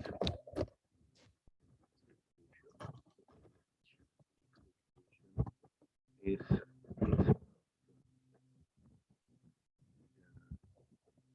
people who are sick, so we have to dedicate for them. However many sick sentient beings there are, may they quickly be freed from all sickness. May all the sickness, without exception, of transmigratory beings never occur again. And then dedicate for the peace and happiness that prevail in the world. By the force of the prizes and requests made to you, may all diseases, evil spirit, poverty, and quarrels be calm, and may the Dharma and good fortune increase in the region in which I and others dwell.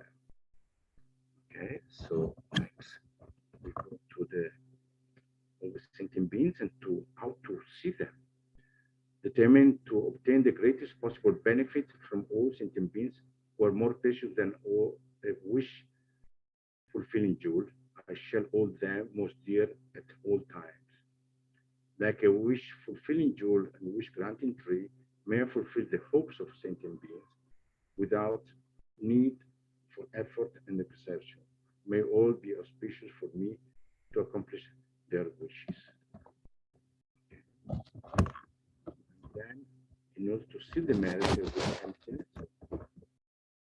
due to all the past, present, and future merits collected by me, and all the merits of the 3 times collected by the numberless Buddhas and numberless sentient beings, which are completely empty of existing from their own side, may I, who am completely empty of existing from my own side, achieve the state of full enlightenment, which is completely empty of existing from its own side, and lead all sentient beings who are completely empty of existing from their own side to that stage which is completely empty of existing from its own side, by myself alone, who is completely empty of existing from my own side. Okay. Then we're going to dedicate for His Holiness the Dalai Lama, that is the guru of all of us. In the land of encircled by snowy mountains, you are the source of our happiness and good. All powerful Chenrezig Thangtong Gyalpo, please remain till samsara ends. And of course, we dedicate for the long life of Lama Zopa Rinpoche And by dedicating for his long life, also we dedicate for all the gurus who are just guiding us through the path. You who uphold the subdues moral way, who serve as the bountiful bearer of all, sustaining, preserving, and spreading Manjunath Victor's doctrine, who masterfully accomplishes magnificent praise, honoring the three sublime ones, savor of myself and others, your disciples, please, please live long. Okay, thank you. Hello, good things. How are you? Yeah, quite good. Okay, good. And cheerful, yeah. Now it's time for you. Yes, it's time for me. Yeah. Always coming the time for each of us. Okay. It's time for everybody. So thank you to everybody that just follow this section, and now I'm just leaving you in the very good special hands of Tutum. Yeah, if you like humor. Okay, thank you. Bye. Bye. Take care. Okay, let's do it. Let's generate compassion in the heart for sentient beings who are suffering so much due to their wrong actions. Coming out of ignorance, you know. You can cry, you can laugh, you know, whatever you wish for, you know. You can cry how much they suffer, how ignorant they are. You can laugh for the same thing, you know. It's up to you how you take it, up to me. I cry, I laugh sometimes, but you know, it's not funny. Why it's so funny, anyway. Just kind of wanting happiness, getting suffering, and then creating more causes of suffering. Very funny. I do the same. Right now, by grasping at inherent existence. This I, which doesn't exist on its own side. So funny. Anyway, let's take refuge. All sentient beings, my mothers, are infinite like space. Go for refuge to the precious Guru Buddha. We go for refuge to the Buddha, the Dharma, and the Sangha. We go for refuge to the assembly of Gurus, Yidams, and Dakinis. We go for refuge to the anti-clarity of our own minds, Dharmakaya. All sentient beings, my mothers, are infinite like space. Go for refuge to the precious Guru Buddha. We go for refuge to the Buddha, Dharma, and Sangha. We go for refuge to the assembly of Gurus, Yidams, and Dakinis. We go for refuge to the empty clarity of our own minds, to Dharmakaya. All sentient beings, my mothers, are infinite like space. Go for refuge to the precious Guru Buddha. You know, it means that we kind of guiding them in taking refuge, you know. You can't expect all those deluded beings existing now in the world taking refuge with you right now. You know, a bit unrealistic and high expectation from them. But you do imagine, I imagine, that they do take refuge in me. You know, I want to become so beautiful and inspiring and great and adorable that they would kind of just naturally, in amusement, do what I do. You know, I would be guiding them. I would give them the reasons and logics and inspiration and empathy and all this, what they crave for. So they would follow me as a Buddha of Chenrezig, not as, you know, me deluded, selfish, proud thing, but me as Buddha of compassion. I want them to love me, you know. I want them to love Buddha Chenrezig, so I want to become Buddha Chenrezig so they would adore me. And then through that I would lead them in taking refuge.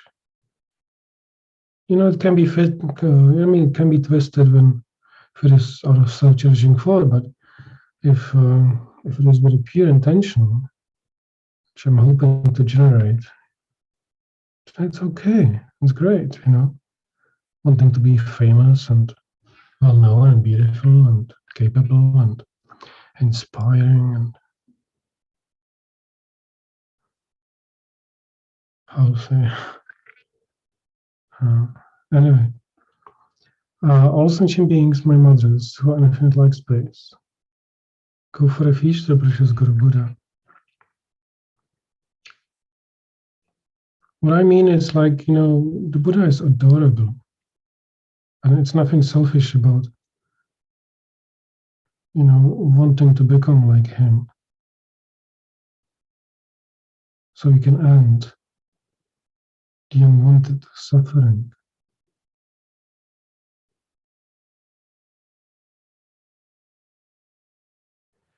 We go for a feast to the Buddha, the Dharma, and the Sangha. We go for a feast to the assembly of Gurus, Siddhants, and Dakinis. We go for a feast to the empty clarity of our own minds, the Makaya.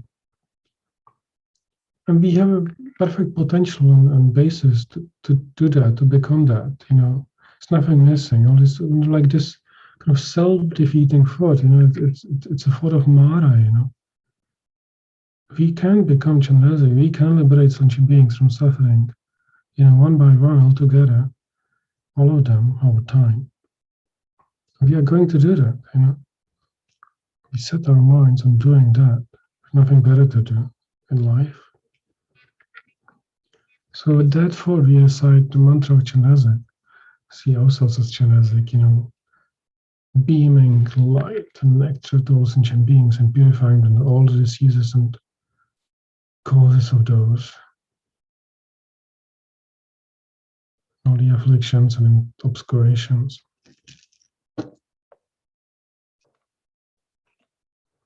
Yeah, we give them refuge, so they practice it. Om Mani Padme, Om Mani Padme. So when we recite these prayers, we need to think about the meaning and deep consequences and connotations and meanings. All that is meditation, preparation for, preparation for our path, practice, meditation, development. Om Mani Padme Hum. Om Mani Padme Hum.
Mani Padme.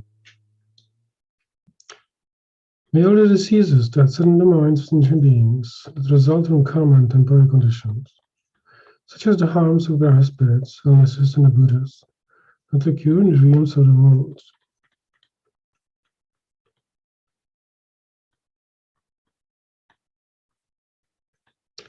Why did we get this practice to do for this? I guess because we were not doing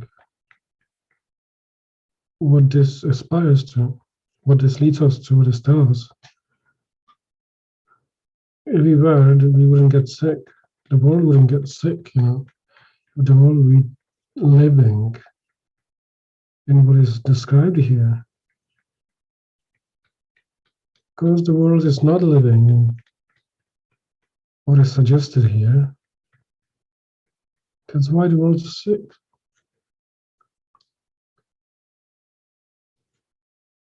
And if the world starts to live in what's described here, suggested, presented, then the world gets healed. It's very simple, no? So why don't we do this all the time?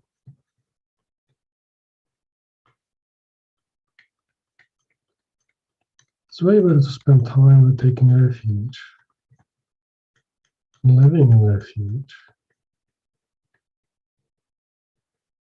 and having a pure appearance of Chenrezig and reciting his mantra day and night, thinking about compassion.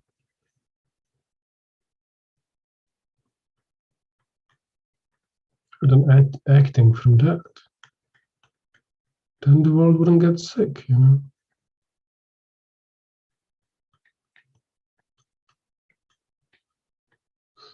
It's simple, huh?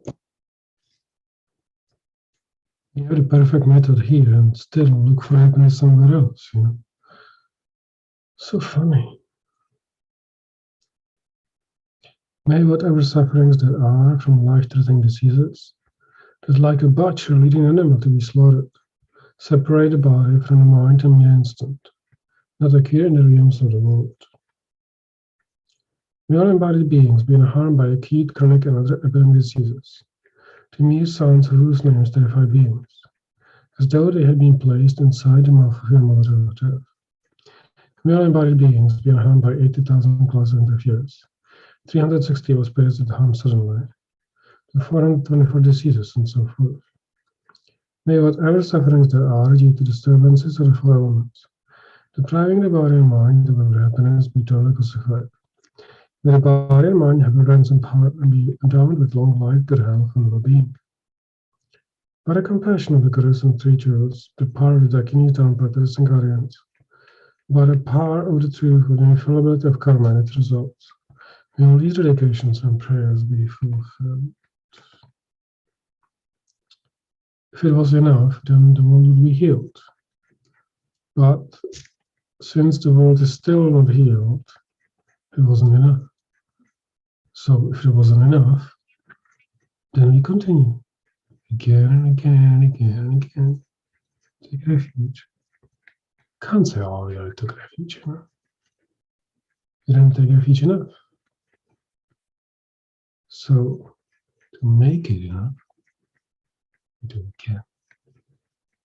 I'm talking to myself, you know. If someone is listening, it's your choice to listen to me, but I'm telling this to myself for my own benefit.